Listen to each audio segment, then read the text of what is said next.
وبركاته. الحمد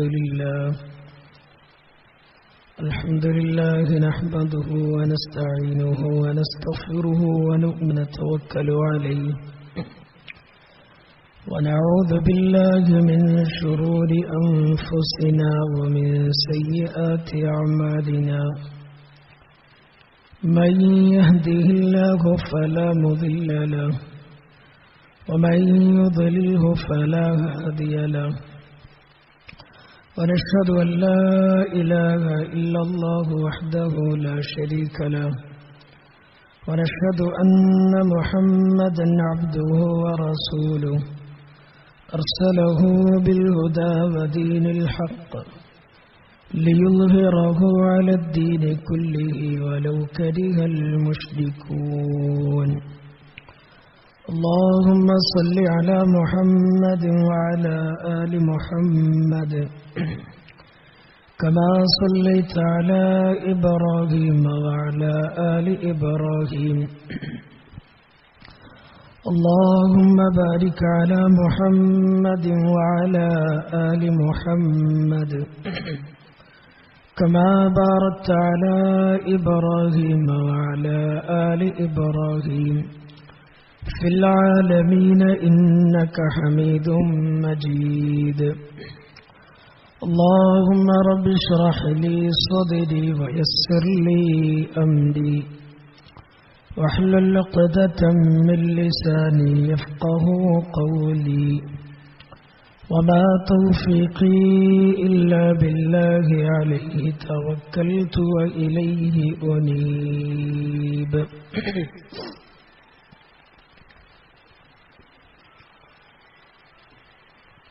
പ്രിയമുള്ള മുഅ്മിനീങ്ങളെ, സഹോദരങ്ങളെ, സഹോദരിമാരെ, അല്ലാഹു സുബ്ഹാനഹു വ തആല നമ്മുടെ ഈ ഇരുത്തത്തെ, ഈ ഒരുമിച്ച് കൂടലിനെ ഖബൂൽ ചെയ്യുമാറാകട്ടെ.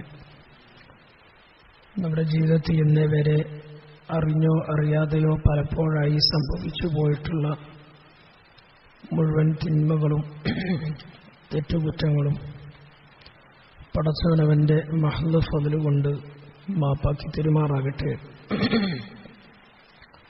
ഇനി അങ്ങോട്ട് ശേഷിക്കുന്ന ജീവിതം പരിപൂർണമായും പടച്ചവന്റെ തൃപ്തിയിലായി, പൊരുത്തത്തിലായി കഴിച്ചുകൂട്ടാനുള്ള തൗഫീഖും അവൻ നമുക്കൊക്കെ നൽകി അനുഗ്രഹിക്കുമാറാകട്ടെ. പരിശുദ്ധ ഖുർആനിന്റെ പേരിലുള്ള നമ്മുടെ മുഴുവൻ അധ്വാനങ്ങളെയും പരിശ്രമങ്ങളെയും എല്ലാ അർത്ഥത്തിലും സാലിഹായ മഖ്ബൂലായ അമലായി അല്ലാഹു നമ്മളിൽ നിന്നും സ്വീകരിക്കുമാറാകട്ടെ. പ്രിയമുള്ള മുഅ്മിനീങ്ങളെ, സഹോദരങ്ങളെ, സഹോദരിമാരെ,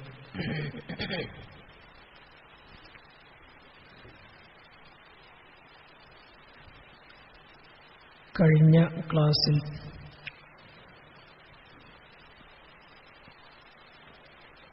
നമ്മൾ വിശദീകരിച്ച സൂറത്തു നാസാണ്. അതിൻ്റെ ഇടയിൽ കഴിഞ്ഞ ആഴ്ചയിൽ ക്ലാസ് നടന്നിട്ടില്ല. അതിൻ്റെ മുമ്പത്തെ ആഴ്ചയാണ് സൂറത്തു നാസ് നമ്മൾ തുടങ്ങി വെച്ചത്. ഏകദേശം അതിൻ്റെ 6 ആയത്തുകളും ഓതി അതിൻ്റെ വിശദീകരണത്തിലേക്ക് നമ്മൾ കടന്നു. അന്ന് പറഞ്ഞ് വെച്ച വിഷയങ്ങളുടെ ബാക്കി തുടർച്ചയാണ് ഇന്ന് നമുക്ക് പറഞ്ഞ് പൂർത്തിയാക്കാനുള്ളത്. ഇന്നത്തോടുകൂടി ഇൻഷാ അല്ലാഹ് ഈ സൂറത്ത് പൂർത്തിയാക്കണം. പൂർത്തിയാക്കി അടുത്ത ആഴ്ച മുതൽ ഇനി ഏത് ഭാഗം തുടങ്ങണം എന്ന കാര്യം കൂടി ഒന്ന് ആലോചിക്കണം. അല്ലാഹു സുബ്ഹാനഹു വ തആല നമുക്ക് തൗഫീഖ് നൽകി അനുഗ്രഹിക്കുമാറാകട്ടെ. സൂറത്ത് നാസിൽ എത്ര ആയത്തുണ്ടെന്നാണ് പറഞ്ഞത്? എത്ര ആയത്തുണ്ട്? 6 ആയത്തുകളാണ്. പറഞ്ഞ കാര്യങ്ങൾ ഒന്നുകൂടി ഓർമ്മപ്പെടുത്താൻ വേണ്ടിയിട്ടാണ് ചോദിക്കുന്നത് കേട്ടോ. 6 ആയത്തുകളാണ്. ആ ആയത്തുകൾ അർത്ഥമൊക്കെ നമ്മൾ പറഞ്ഞല്ലോ. ഖുൽ അഊദു ബിറബ്ബിൻ നാസ്. നബിയെ സല്ലല്ലാഹു അലൈഹി വസല്ലം താങ്കൾ പറയും, ജനങ്ങളുടെ മനുഷ്യരുടെ രക്ഷിതാവിനോട് ഞാൻ കാവലിനെ തേടുന്നു. മലിക്കിന്നാസ്, ജനങ്ങളുടെ മനുഷ്യരുടെ ഉടമസ്ഥനോടും ഞാൻ കാവലിനെ തേടുന്നു. ഇലാഹിന്നാസ്, ജനങ്ങളുടെ മനുഷ്യരുടെ ആരാധ്യനായ ഏക ഇലാഹിനോടും ഞാൻ കാവലിനെ തേടുന്നു. മിൻ ശർരിൽ വസ്വാസിൽ ഖന്നാസ്, പിന്മാറിക്കളയുന്നവന്റെ, കുസൃതി കാട്ടി പിന്മാറിക്കളയുന്നവന്റെ കുതന്ത്രത്തിന്റെ കെടുതിയിൽ നിന്നും ഷർറിൽ നിന്നും ഞാൻ കാവലിനെ തേടുന്നു. അല്ലദീ യുവസ്വിസു ഫീ സുദൂരിന്നാസ്, അതായത് മനുഷ്യരുടെ മനസ്സുകൾക്കുള്ളിൽ ദുർമന്ത്രം നടത്തുന്ന, വസ്വാസുണ്ടാക്കുന്ന, മിനൽ ജിന്നതി വന്നാസ്, ജിന്നുകളിലും മനുഷ്യരിലും പെട്ട ഈ തരത്തിൽ കുതന്ത്രങ്ങൾ മെനയുന്ന, കുസൃതി കാണിക്കുന്ന ശൈത്താനീയത്തിന്റെ മുഴുവൻ കെടുതികളിൽ നിന്നും അപകടങ്ങളിൽ നിന്നും ഞാൻ കാവലിനെ തേടുന്നു. ഇതാണ് ഈ സൂറത്തിന്റെ ബാഹ്യമായ അർത്ഥം. അതുമായി ബന്ധപ്പെട്ട കുറച്ച് കാര്യങ്ങളൊക്കെ നമ്മൾ കഴിഞ്ഞ ക്ലാസ്സിൽ പറഞ്ഞു. അന്ന് അവസാനം പറഞ്ഞു നിർത്തിയത് എവിടെയെന്ന് ഓർമ്മയുണ്ടോ? ഏത് വിഷയമാണ്, എവിടെയാണ് നമ്മൾ പറഞ്ഞു വെച്ചതെന്ന് ഓർമ്മയുണ്ടോ? അവസാനം നമ്മൾ പറഞ്ഞത് ആദം നബി അലൈഹിസ്സലാത്തു വസ്സലാമിനെ സ്വർഗത്തിൽ നിന്ന് പിശാച് വഴികെടുത്തി പറ്റിച്ചു. അത് കാരണം ആദം നബി അലൈഹിസ്സലാത്തു വസ്സലാമിന് സ്വർഗത്തിൽ നിന്ന് ഭൂമിയിലേക്ക് വരേണ്ടി വന്നു. ഇതുമായി ബന്ധപ്പെട്ട ആയത്തുകളും ആ സംഭവമാണ് നമ്മൾ അവസാനം പറഞ്ഞത്. ആദം നബി അലൈഹിസ്സലാത്തു വസ്സലാമിനെ ഭൂമിയിലേക്ക് ഇറക്കിയപ്പോൾ തന്നെ കൂടെ പിശാചിനെയും അള്ളാഹു ഭൂമിയിലേക്ക് ഇറക്കി. ആകാശത്തു നിന്ന് ഇറങ്ങിപ്പോകാൻ അള്ളാഹുവിന്റെ ഭാഗത്തുനിന്ന് കൽപ്പനയുണ്ടായി. അങ്ങനെ അവിടെ നിന്ന് ഭൂമിയിലേക്ക് അവൻ ഇറങ്ങിപ്പോരുന്ന ആ സമയത്ത് അള്ളാഹുവിന്റെ മുമ്പിൽ നടത്തിയ ഒരു വെല്ലുവിളിയുണ്ട്.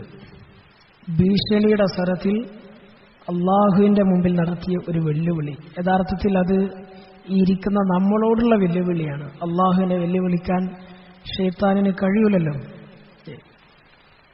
അത് സൂറത്ത് ആറഫിൽ അള്ളാഹു പറയുന്നുണ്ട്. ആകാശത്തു നിന്ന് ഇറങ്ങിപ്പോകാൻ പറഞ്ഞു. ഇന്നക റജീം, നീ ആട്ടിയോടിക്കപ്പെട്ടവനാണ്, നീ ശപിക്കപ്പെട്ടവനാണ്, അതുകൊണ്ട് പോ ഇവിടുന്ന് എന്ന് അള്ളാഹുവിന്റെ ഭാഗത്തുനിന്ന് കൽപ്പന ഉണ്ടായപ്പോ ശൈത്താൻ അപേക്ഷിച്ചു അള്ളാഹുവിനോട്, അള്ളാഹുവേ, മനുഷ്യർ ഈ ഭൂമിയിൽ അവരുടെ ജീവിതകാലം അവരിൽ ഏറ്റവും അവസാനത്തെ ആളും അവന്റെ ആയുസ് പൂർത്തിയാക്കുവോളം എനിക്ക് നീ കാലാവധി തരണം, എനിക്ക് അവധി നീ നീട്ടിത്തരണം. അള്ളാഹു ആ അവധി അനുവദിച്ചു കൊടുത്തു, അവസരം കൊടുത്തു.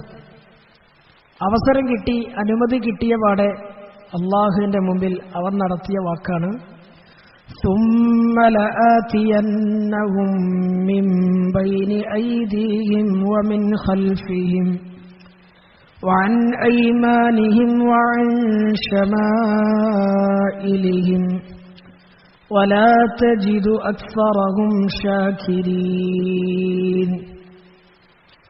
അള്ളാഹുവിനോട് ശൈത്താൻ പറഞ്ഞ വാക്കാണ്, പടച്ചോനെ, എന്റെ കാര്യത്തിൽ നീ ഏതായാലും ഞാൻ വഴികെട്ടവനാണ്, ഞാൻ ധിക്കാരിയാണ്, ഞാൻ കൊള്ളരുതാത്തവനാണ് എന്നൊക്കെ നീ തീരുമാനിച്ചല്ലോ. അതുകൊണ്ട് ഞാൻ ഏതായാലും പോയി, എന്റെ കാര്യം പോക്കാണ്. അതുകൊണ്ട് നിന്റെ സൃഷ്ടികളായ മനുഷ്യരുടെ കാര്യത്തിലും ഇനി ഞാൻ എന്റെ കുതന്ത്രം പ്രയോഗിക്കാൻ പോവാണ്. അവരിൽ ഒരാളെയും ഞാൻ വിടൂല. എല്ലാവരെയും വഴികേടിലാക്കും. എന്നിട്ട് ശൈത്താൻ വിശദീകരിച്ച് പറയാം, സുമ്മല ആതിയന്നഹും, ഞാൻ മുഴുവൻ മനുഷ്യരുടെയും അടുക്കൽ ചൊല്ലും. എങ്ങനെ ചൊല്ലും? മിൻ ബൈനി ഐദീഹിം വമിൻ ഖൽഫിഹിം, അവരുടെ മുമ്പിലൂടെ നേർക്കുനേരെ ചൊല്ലും. എന്തിനാ ചൊല്ലണത്? വഴികെടുത്താനാണ്. പിന്നെയോ വമിൻ ഖൽഫിഹിം, പിന്നിൽ കൂടിയും ചൊല്ലും. വഅൻ ഐമാനിഹിം, വലതുഭാഗത്തുകൂടിയും ചൊല്ലും. വഅൻ ശമാഇലിഹിം, ഇടതുഭാഗത്തുകൂടിയും ചൊല്ലും. എന്ന് പറഞ്ഞാൽ ഞാൻ മൊത്തത്തിൽ അങ്ങ് വലയം ചെയ്യും. ആരെ? മനുഷ്യനെ. എന്നിട്ട് പറഞ്ഞു, വലാ തജിദു അക്സറഹും ശാകിരീൻ, ആ മനുഷ്യരായ നിന്റെ അടിമകളുടെ കൂട്ടത്തിൽ നിന്ന് ബഹുഭൂരിപക്ഷം ആളുകളെയും നിന്റെ നന്ദിയുള്ള അടിമകളുടെ കൂട്ടത്തിൽ നിനക്ക് കാണാൻ കഴിയില്ല. എന്ന് പറഞ്ഞാൽ നന്ദികേടിന്റെ വഴിയിലേക്ക് ഞാൻ അവരെ കൊണ്ടുപോകും. ഇത് അന്ന് ശൈത്താൻ നടത്തിയൊരു വെല്ലുവിളിയാണ്. അള്ളാഹുവിന്റെ മുമ്പിലാണ് പറഞ്ഞതെങ്കിലും ആ വെല്ലുവിളി ഈ ഇരിക്കുന്ന നമ്മളോടാണ്. അതുകൊണ്ട് ശൈത്താൻ എന്തായാലും വരും, വഴികെടുത്താൻ വരും, പറ്റിക്കാൻ വരും. അവൻ തന്ത്രം മെനയുന്നവനാണ്, അവസരം പാർത്ത് തക്കം നോക്കി നിൽക്കുന്നവനാണ്. അതാണ് മിൻ ഷർരിൽ വസ്വാസിൽ ഖന്നാസ് എന്ന് ആയത്ത് നമ്മൾ അന്ന് പറഞ്ഞപ്പോ വിശദീകരിച്ചിരുന്നു അല്ലേ? അവസരം നോക്കി നിൽക്കുകയാണ്, നമ്മളെ പറ്റിക്കാൻ വേണ്ടി, വഴികേടിലാക്കാൻ വേണ്ടി. പക്ഷെ അന്ന് ശൈത്താൻ പറഞ്ഞൊരു വാക്കുണ്ട്, എല്ലാവരെയും ഞാൻ വഴികേടിലാക്കും, എല്ലാവരുടെ മേലും ഞാൻ പണിയെടുക്കും, പക്ഷേ ഇല്ലാ ഇബാദക മിൻഹുമുൽ മുഖ്ലസീൻ. ശൈത്താൻ അന്നേ പറഞ്ഞിട്ടുണ്ട്, നിന്റെ അടിമകളുടെ കൂട്ടത്തിൽ നിന്ന് എനിക്ക് തൊടാൻ കഴിയാത്ത ഒരു വിഭാഗമുണ്ട്, അവരുടെ മേൽ പണിയെടുക്കാൻ അല്ലെങ്കിൽ അവരെ വഴി തെറ്റിക്കാൻ എന്നെ കൊണ്ട് സാധിക്കൂല. അങ്ങനെ ഒരു വിഭാഗം ആളുകൾ, അവരാരാണ്? ഇല്ലാ ഇബാദക മിൻഹുമുൽ മുഖ്ലസീൻ. മുഖ്ലസീങ്ങളായ, അള്ളാഹുമായിട്ടുള്ള ബന്ധത്തിൽ ഒരിക്കലും കളങ്കം വരുത്താത്ത, ഇഖ്ലാസ് ജീവിതത്തിൽ എപ്പോഴും മുറുകെ പിടിക്കുന്ന അടിമകൾക്കാണ് പിശാചിന്റെ കുതന്ത്രങ്ങളിൽ നിന്ന് രക്ഷപ്പെടാൻ കഴിയുക. അത് ശൈത്താൻ തന്നെ സമ്മതിച്ചിട്ടുണ്ട്, അതും ആകാശലോകത്ത്. ഒരു സാധാരണ മുസ്ലിമിനെ സംബന്ധിച്ചിടത്തോളം, അല്ലെങ്കിൽ ഒരു സാധാരണ മുഅ്മിനെ സംബന്ധിച്ചിടത്തോളം, അവന്റെ കാര്യത്തിൽ അവനെ ശൈത്താൻ വഴികെടുത്തൂല എന്ന് ഉറപ്പു പറയാൻ കഴിയില്ല. വഴികെടുത്തു. പിന്നെ ആ വഴികേടിൽ നിന്ന് രക്ഷപ്പെടണമെങ്കിൽ എന്ത് വേണം? പരിപൂർണമായ ഇഖ്ലാസ് വേണം. ഇനി ഇരിക്കുന്ന നമ്മളൊക്കെ ഒന്ന് ആലോചിച്ച് നോക്കി, ഇരിക്കുന്ന ഓരോരുത്തരും ചിന്തിക്കും, നമ്മൾ ഏത് വിഭാഗത്തിൽപ്പെടും? ഇപ്പോ ഈ സമയത്ത് അല്ലെങ്കിൽ ഇതുവരെയുള്ള നമ്മളെ ജീവിതം വെച്ച് നമ്മൾ ശൈത്താന്റെ പിടുത്തത്തിലാണോ, അല്ലെങ്കിൽ ശൈത്താന് പിടികിട്ടാൻ പാകത്തിലുള്ള ആ ഒരു ജീവിതമാണോ നമ്മൾക്കുള്ളത്? അതല്ല, ശൈത്താൻ ഒരിക്കലും പിടികിട്ടാത്ത ആ ശരിയായ ഇഖ്ലാസിന്റെ ആ അവസ്ഥയിലാണോ നമ്മളുള്ളതെന്ന് ശരിക്കൊന്ന് ഇരുന്ന് ആലോചിക്കണം. അതുകൊണ്ട് ഈ സൂറത്ത് മനുഷ്യരായ അതുപോലെ ജിന്നുകളായ ഈ രണ്ട് വിഭാഗത്തിൽ നിന്നുമുള്ള ശപിക്കപ്പെട്ട, ആട്ടിയോടിക്കപ്പെട്ടവരായ ശൈത്താന്മാരുടെ ഷർറുകളിൽ നിന്ന് കാവൽ തേടണം, അതിന്റെ ആവശ്യകതയും അതിന്റെ മഹത്വവും പറയുന്ന വളരെ പ്രധാനപ്പെട്ട ഒരു സൂറത്താണ്. അതുകൊണ്ട് എപ്പോഴും കരുതിയിരിക്കണമെന്ന് റസൂലുള്ളാഹി സല്ലല്ലാഹു അലൈഹി വസല്ലം തങ്ങൾ നമ്മളെ പഠിപ്പിച്ചു. ശൈത്താൻ നമ്മളെ മേൽ സ്വാധീനം ചെലുത്തും. എപ്പോഴാ സ്വാധീനം ചെലുത്തുക? ഒരു മനുഷ്യന്റെ മനസ്സ് ബലഹീനമാകുമ്പോഴാണ് ശൈത്താൻ അവന്റെ മേൽ പണിയെടുക്കുക. മനസ്സ് ബലഹീനാകുക. എപ്പോഴാ മനസ്സ് ബലഹീനത വരിക? മനസ്സെന്ന് പറഞ്ഞാൽ എന്താ അറിയില്ലേ? നഫ്സ് കേട്ടിട്ടില്ലേ? നഫ്സ്. ഈ നഫ്സിന് ബലം കുറയുമ്പോഴാണ്, അല്ലെങ്കിൽ ബലഹീനത വരുമ്പോഴാണ് ശൈത്താൻ എളുപ്പത്തിൽ പണിയെടുക്കുക. നഫ്സിനെങ്ങനെ ബലം കുറയുക? എങ്ങനെ ബലഹീനത വരിക? ഒരാൾ തീറ്റ കുറച്ചു, അയാളെ നഫ്സിന് ബലഹീനത വരുമോ? ഒരാള് സാധാരണ ചെയ്യാറുള്ള വ്യായാമമൊക്കെ കുറച്ചു, ഓടലില്ല, ചാടലില്ല, നടക്കലില്ല, ഒന്നും ചെയ്യലില്ല, അയാളെ മനസ്സിന് ബലഹീനത വരുമോ? ഒരാൾ ശരിയായ നിലയിൽ തിന്നിട്ടില്ലെങ്കിൽ ക്ഷീണിക്കും അയാളുടെ ശരീരം. ഒരാൾ ശരിയായ നിലയിൽ വ്യായാമം ചെയ്തിട്ടില്ലെങ്കിൽ അല്ലെങ്കിൽ അധ്വാനിച്ചിട്ടില്ലെങ്കിൽ ക്ഷീണിക്കും അയാളുടെ ശരീരം. പക്ഷെ ഒരാളുടെ മനസ്സിന്റെ അകം അതെപ്പോഴാ ബലഹീനാവുക? ഉലമാക്കൾ പറയുന്നുണ്ട് വ്യക്തമായി, ഒരാള് അള്ളാഹുവിന്റെ ദിക്റിൽ നിന്ന് ഒഴിഞ്ഞു നിൽക്കുമ്പോഴാണ് അയാളുടെ നഫ്സിന് ബലഹീനത സംഭവിക്കുക. എത്രത്തോളം അള്ളാഹുവിന്റെ ദിക്റിൽ നിന്ന് നമ്മൾ മാറി നിൽക്കുമോ അതിനനുസരിച്ചിട്ട് ശൈത്താനിയത്തിന്റെ പിടുത്തം നമ്മുടെ നഫ്സിന്റെ മേലിൽ വരും. കാരണം അള്ളാഹുവിന്റെ ദിക്റില്ലാത്ത നഫ്സ് രോഗിയായ ഒരവസ്ഥയാണ്, രോഗം പിടിച്ച നഫ്സ്. അതുകൊണ്ട് ശൈത്താന്റെ ഷർറിൽ നിന്ന് രക്ഷപ്പെടണമെങ്കിൽ ഈ നഫ്സിന് ബലം വേണം. നഫ്സിന് ബലം ഉണ്ടാകണമെങ്കിൽ എന്ത് ചെയ്യണം? അള്ളാഹുവിന്റെ ദിക്ർ ഉണ്ടാകണം, ഓർമ്മയുണ്ടാകണം. അള്ളാഹു പറയാം, ومن يعش عن ذكر الرحمن نقيض له شيطانا فهو له قرين. ആരെങ്കിലും അൻ ദിക്രി റഹ്മാൻ, കാരുണ്യവാനായ ഉടമസ്ഥനായ അള്ളാഹുവിന്റെ ദിക്റിൽ നിന്ന് പിന്മാറി ജീവിച്ചാൽ, നുഖയ്യിദ് ലഹു, അള്ളാഹു പറയാ, അവന് ഞാൻ ഏൽപ്പിച്ചു കൊടുക്കും ശൈത്താനൻ. ആരേൽപ്പിച്ചു കൊടുക്കും? ഒരു ശൈത്താന്. മനസ്സിലായോ? ഒരാള് അള്ളാഹുവിന്റെ ദിക്റിൽ നിന്ന് മാറി അശ്രദ്ധയിലായി ജീവിക്കുന്ന അവസ്ഥ ഉണ്ടായാൽ പിന്നെ അയാൾക്കൊരു കൂട്ടാളിയെ അള്ളാഹു കൊടുക്കും. ആ കൂട്ടാളിയുടെ പേരെന്താണ്? അള്ളാഹു പറയാണ് നുഖയ്യിദ് ലഹു ശൈത്താനൻ, ഒരു ശൈത്താനാണ്. എന്നിട്ട് പറഞ്ഞു ഫഹുവ ലഹു ഖരീൻ. പിന്നെ ആ കരീൻ എന്ന വാക്കിന് നമ്മൾ ഇന്നത്തെ കാലത്ത് അർത്ഥം വെക്കാറുണ്ട്, അല്ലെങ്കിൽ നമ്മൾ പറയുന്ന ഒരു വാക്കുണ്ട് ചങ്ക് എന്ന് പറയുന്നത്.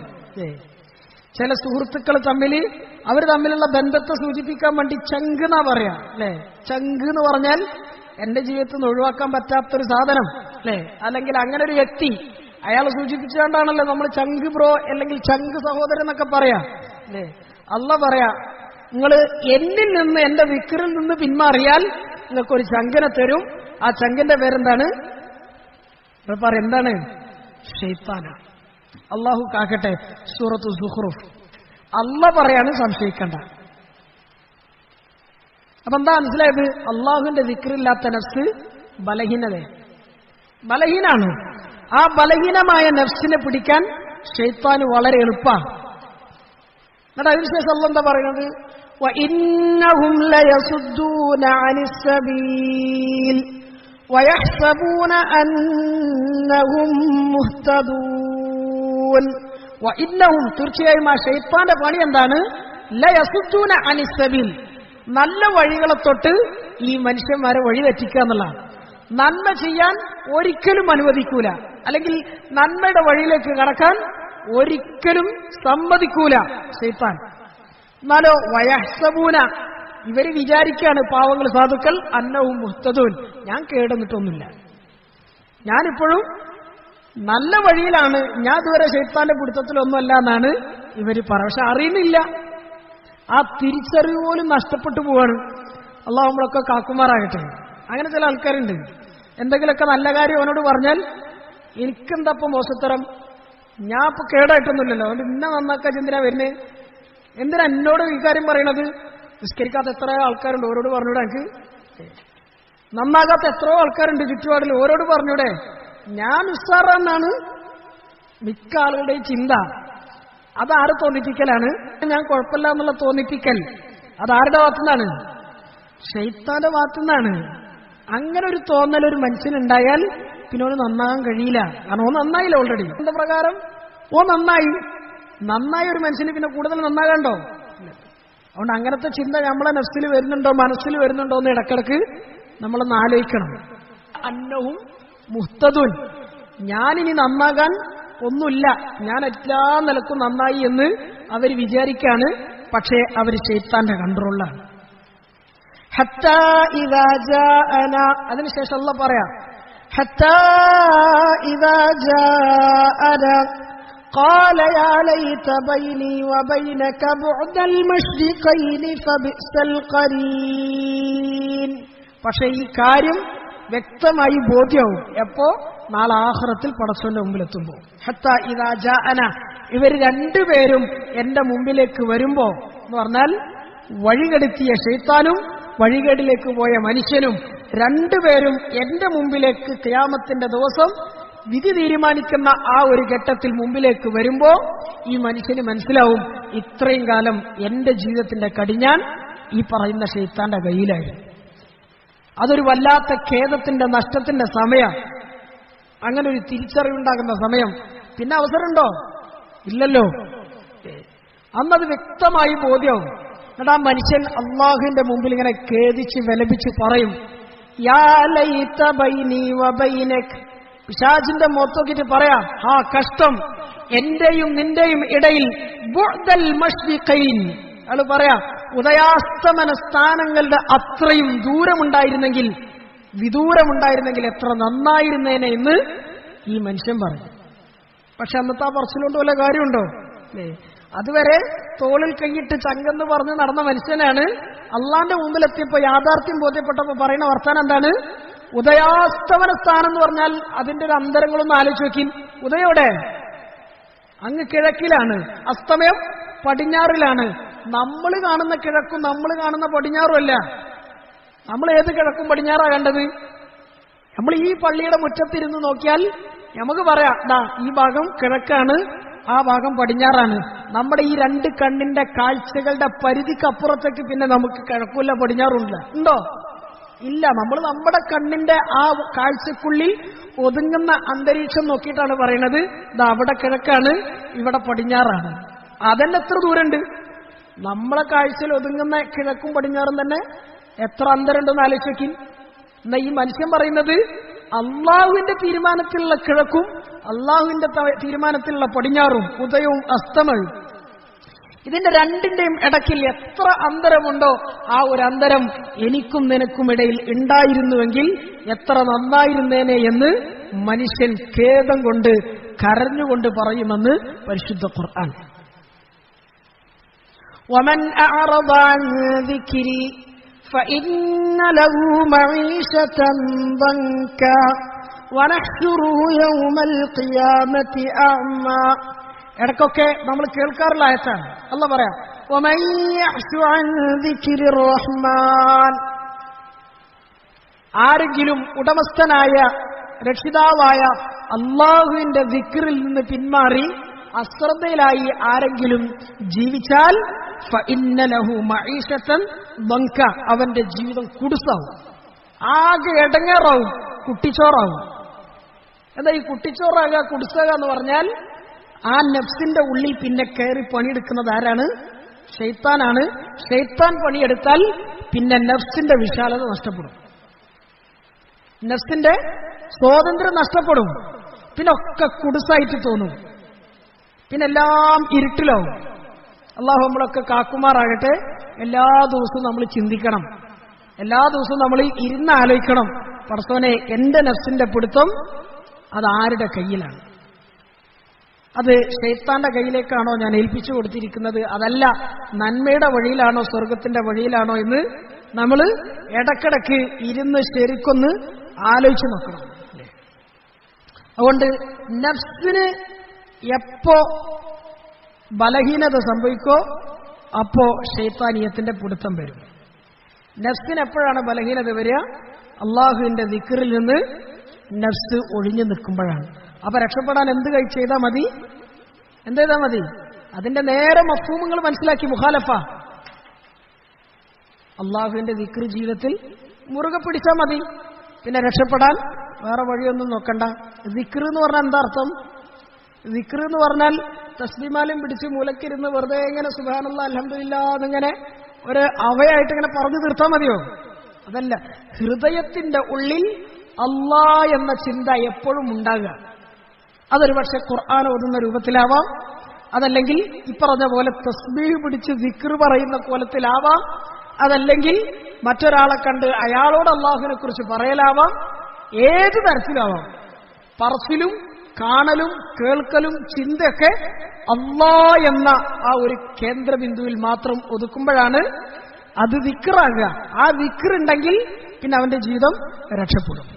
അള്ളാഹു നമുക്ക് തൗഫീഖ് നൽകുമാറാകട്ടെ. അതുകൊണ്ട് ശൈത്താനിയത്തിന്റെ ഷെറിൽ പെടാതെ കാത്തോളണം, സൂക്ഷിച്ചോളണമെന്ന് പരിശുദ്ധ ഖുർആനിൽ ഒരുപാട് സ്ഥലത്ത് അള്ളാഹു പറയുന്നു. ഇന്ന ശൈത്താന ലക്കും അദു ഫത്തഖിദൂഹു അദുവ ഇന്നമാ യദ്ഉ ഹിസ്ബഹു ലിയകൂനൂ മിൻ അസ്ഹാബിസ് സഈർ. അള്ളാഹു പറയും, ഇന്ന ശൈത്താന, തീർച്ചയായും ശൈത്താൻ, ലക്കും അദു, അവൻ നിങ്ങളുടെ ശത്രുവാണ്. ശൈത്താൻ നിങ്ങളുടെ ശത്രുവാണ്. അതുകൊണ്ട് ഫത്തഖിദൂഹു അദുവ, അവനെ നിങ്ങൾ ശത്രുവായി തന്നെ കണക്കൂട്ടണം. അങ്ങനെയാണോ നമ്മൾ കണക്കൂട്ടിക്കുന്നത്? അള്ളാഹ് എത്ര വ്യക്തമായിട്ടാ പറയണത്, നിങ്ങൾ അവനെ ശത്രുവായിട്ട് തന്നെ കാണണം. ശത്രുവിനോട് എങ്ങനെ നമ്മൾ പെരുമാറുക? ഒരാള് നമ്മുടെ ശത്രുവാണെന്ന് വ്യക്തമായി കഴിഞ്ഞാൽ പിന്നെ അയാളോട് എങ്ങനെ നമ്മൾ പെരുമാറുക? സ്വാഭാവിക പൊതുവെ മനുഷ്യർ തമ്മിൽ അങ്ങോട്ടും ഇങ്ങോട്ടും ശത്രുത വന്നാൽ ആ പെരുമാറ്റത്തിന്റെ കോലവും സിസ്റ്റമൊക്കെ നമുക്കറിയാലോ. പക്ഷെ അള്ളാഹ് പറയാണ്, ശൈത്താൻ നിങ്ങളുടെ വ്യക്തമായ ശത്രുവാണ്. അതുകൊണ്ട് ആ ശത്രുവിനെ ആ നിലക്ക് തന്നെ നിങ്ങൾ കാണണം, കരുതണം. പക്ഷെ അങ്ങനത്തെ ഒരു കരുതലും കാണലൊന്നും നമ്മുടെ ജീവിതത്തിൽ ഇല്ല. ഉണ്ടെങ്കിൽ നമ്മുടെ ജീവിതത്തിൽ ഇത്ര പിഴവുകൾ സംഭവിക്കൂലല്ലോ. അള്ളാഹ് പറഞ്ഞ, ഇന്നമാ യദ്ഉ ഹിസ്ബ ലിയകൂനൂ മിൻ അസ്ഹാബിസ് സഈർ. ഇന്നമാ യദ്ഉ ഹിസ്ബ, ശൈത്താൻ അവന്റേതായി അവന് വേണ്ടി ആളുകൾ ഉണ്ടാക്കിക്കൊണ്ടിരിക്കുകയാണ്. അവന്റെ കൂട്ടാളികൾ ഒരുപാടുണ്ട്, അവന്റെ ആളുകൾ. എന്തിനാണ് അവൻ ആളെ കൂട്ടുന്നത്? ലിയകൂനൂ മിൻ അസ്ഹാബി സഈർ, നരകത്തിലേക്ക് മനുഷ്യരെ കൊണ്ടുപോകാൻ വേണ്ടിയിട്ടാണ്. അതുകൊണ്ട് വലാ തത്തബിഉ ഖുതുവാതിശ് ശൈത്താൻ, നിങ്ങൾ ഒരിക്കലും ശൈത്താന്റെ കാലടികളെ പിന്തുടരുത്. ശൈത്താൻ വരച്ചിട്ട വരകളിൽ കൂടി എന്തരുത്, നിങ്ങൾ നടക്കരുത്. ശൈത്താൻ കാണിച്ചു തന്ന വഴികളിൽ കൂടി നിങ്ങൾ ഒരിക്കലും സഞ്ചരിക്കരുത്. ശൈത്താൻ പറഞ്ഞതും ശൈത്താൻ കൽപ്പിച്ചതും ശൈത്താൻ തോന്നിപ്പിച്ചതും ഒന്നും നിങ്ങളുടെ ജീവിതത്തിൽ ഉണ്ടാകരുത്. ഇന്നഹു ലക്കും അദുവ്വും മുബീൻ. അതുകൊണ്ട് ആ ഒരു ശത്രു നിങ്ങളുടെ ജീവിതത്തിൽ വേറൊന്നുമില്ല. അവനോളം വ്യക്തമായ ശത്രു വേറൊന്നുമില്ല എന്ന് പരിശുദ്ധ ഖുർആനിലൂടെ അള്ളാഹു പറയാം. അതുകൊണ്ട് വമൻ യത്തഖിദിശ് ശൈത്താന വലിയ ومن يتخذ الشيطان وليا من دون الله فقد خسر خسرانا مبينا. ആരെങ്കിലും അള്ളാഹുവിനെ മാറ്റി നിർത്തിയിട്ട് ആ സ്ഥാനത്ത് ശൈത്താനെ പ്രതിഷ്ഠിച്ചാൽ, അള്ളാഹ് പറയാ, വമൻ യത്തഖിദിശ് ശൈത്താന വലിയ്യൻ മിൻ ദൂനില്ലാഹ്, അള്ളാഹുവിനെ ഒഴിവാക്കി, അള്ളാഹുവിന്റെ ദിക്ർ ഒഴിവാക്കി ആ സ്ഥാനത്ത് ശൈത്താനെ പ്രതിഷ്ഠിച്ചു. ശൈത്താന്റെ കൽപ്പനകൾക്കും ശൈത്താന്റെ വാക്കുകൾക്കും ശൈത്താന്റെ തോന്നിപ്പിക്കലുകൾക്കൊക്കെ നമ്മൾ സ്ഥാനം നൽകിയാൽ ഫഖദ് ഖസിറ ഖുസ്റാനം മുബീന, അവൻ വ്യക്തമായ നിലയിൽ പരാജയത്തിലേക്കാണ് പോകുന്നത്. എന്തുകൊണ്ട്? ലഅനഹുല്ലാഹ്, ശൈത്താൻ ആരാണ്? മൽഊനാണ്, ശപിക്കപ്പെട്ടവനാണ്. ഈ ശപിക്കപ്പെട്ടവനായ ഈ പിശാചിനെ എങ്ങനെയാണ് നിങ്ങൾക്ക് ഉൾക്കൊള്ളാൻ കഴിയുക? എങ്ങനെയാണ് നിങ്ങൾക്ക് പിൻപറ്റാൻ കഴിയുക? എങ്ങനെയാണ് നിങ്ങൾക്ക് ജീവിതത്തിന്റെ മാതൃകയാക്കാൻ കഴിയുക? അതുകൊണ്ട് വമൻ യത്തഖിദിശ് ശൈത്താന വലിയ്യൻ മിൻ ദൂനില്ലാഹി ഫഖദ് ഖസിറ ഖുസ്റാനൻ മുബീന യഇദുഹും വയുമന്നീഹിം. ശൈത്താൻ നിങ്ങൾക്ക് വലിയ വലിയ വാഗ്ദാനങ്ങൾ തരും, നല്ല തോന്നിപ്പിക്കലും ഉണ്ടാക്കി തരും, നല്ല രസകരമായ ചിന്തകൾ, നല്ല അടിച്ചുപൊളികളുള്ള ലോകം, അങ്ങനത്തെ ഭാവനകൾ, ഇതൊക്കെ മനസ്സിൽ തോന്നിപ്പിക്കും. ആര്? ശൈത്താൻ. യഇദുഹും വയുമന്നീഹിം വമാ യഇദുഹുമുശ് ശൈത്താനു ഇല്ലാ ഗുറൂറ. നിങ്ങൾ അറിയണം, മനസ്സിലാക്കണം, ശൈത്താൻ നിങ്ങളുടെ മനസ്സിൽ പറയുന്നതും തോന്നിപ്പിക്കുന്നതൊക്കെ വെറും വഞ്ചന മാത്രമാണ്. അതുകൊണ്ട് അവൻ ശപിക്കപ്പെട്ടവനാണ്, അവൻ റജീമാണ്, അവന്റെ വഴിയിലേക്ക് നിങ്ങൾ ഒരിക്കലും പോകരുത്. ഇന്നമാ യഅ്മുറുകും ബിസ്സൂഇ വൽ ഫഹ്ശാ. ശൈത്താൻ ആകെ നിങ്ങളോട് കൽപ്പിക്കുന്നത് എന്തേ ഉള്ളൂ? ബിസ്സൂഇ വൽ ഫഹ്ശാ, മ്ലേച്ഛത്തരങ്ങൾ, മോശത്തരങ്ങൾ, ദുഷിപ്പുകൾ, നെറികേടുകൾ, ഇത് മാത്രമേ ശൈത്താൻ നിങ്ങളോട് പറയാനുള്ളൂ. ഒരു നല്ല കാര്യം പോലും നിങ്ങളോട് പറയില്ല.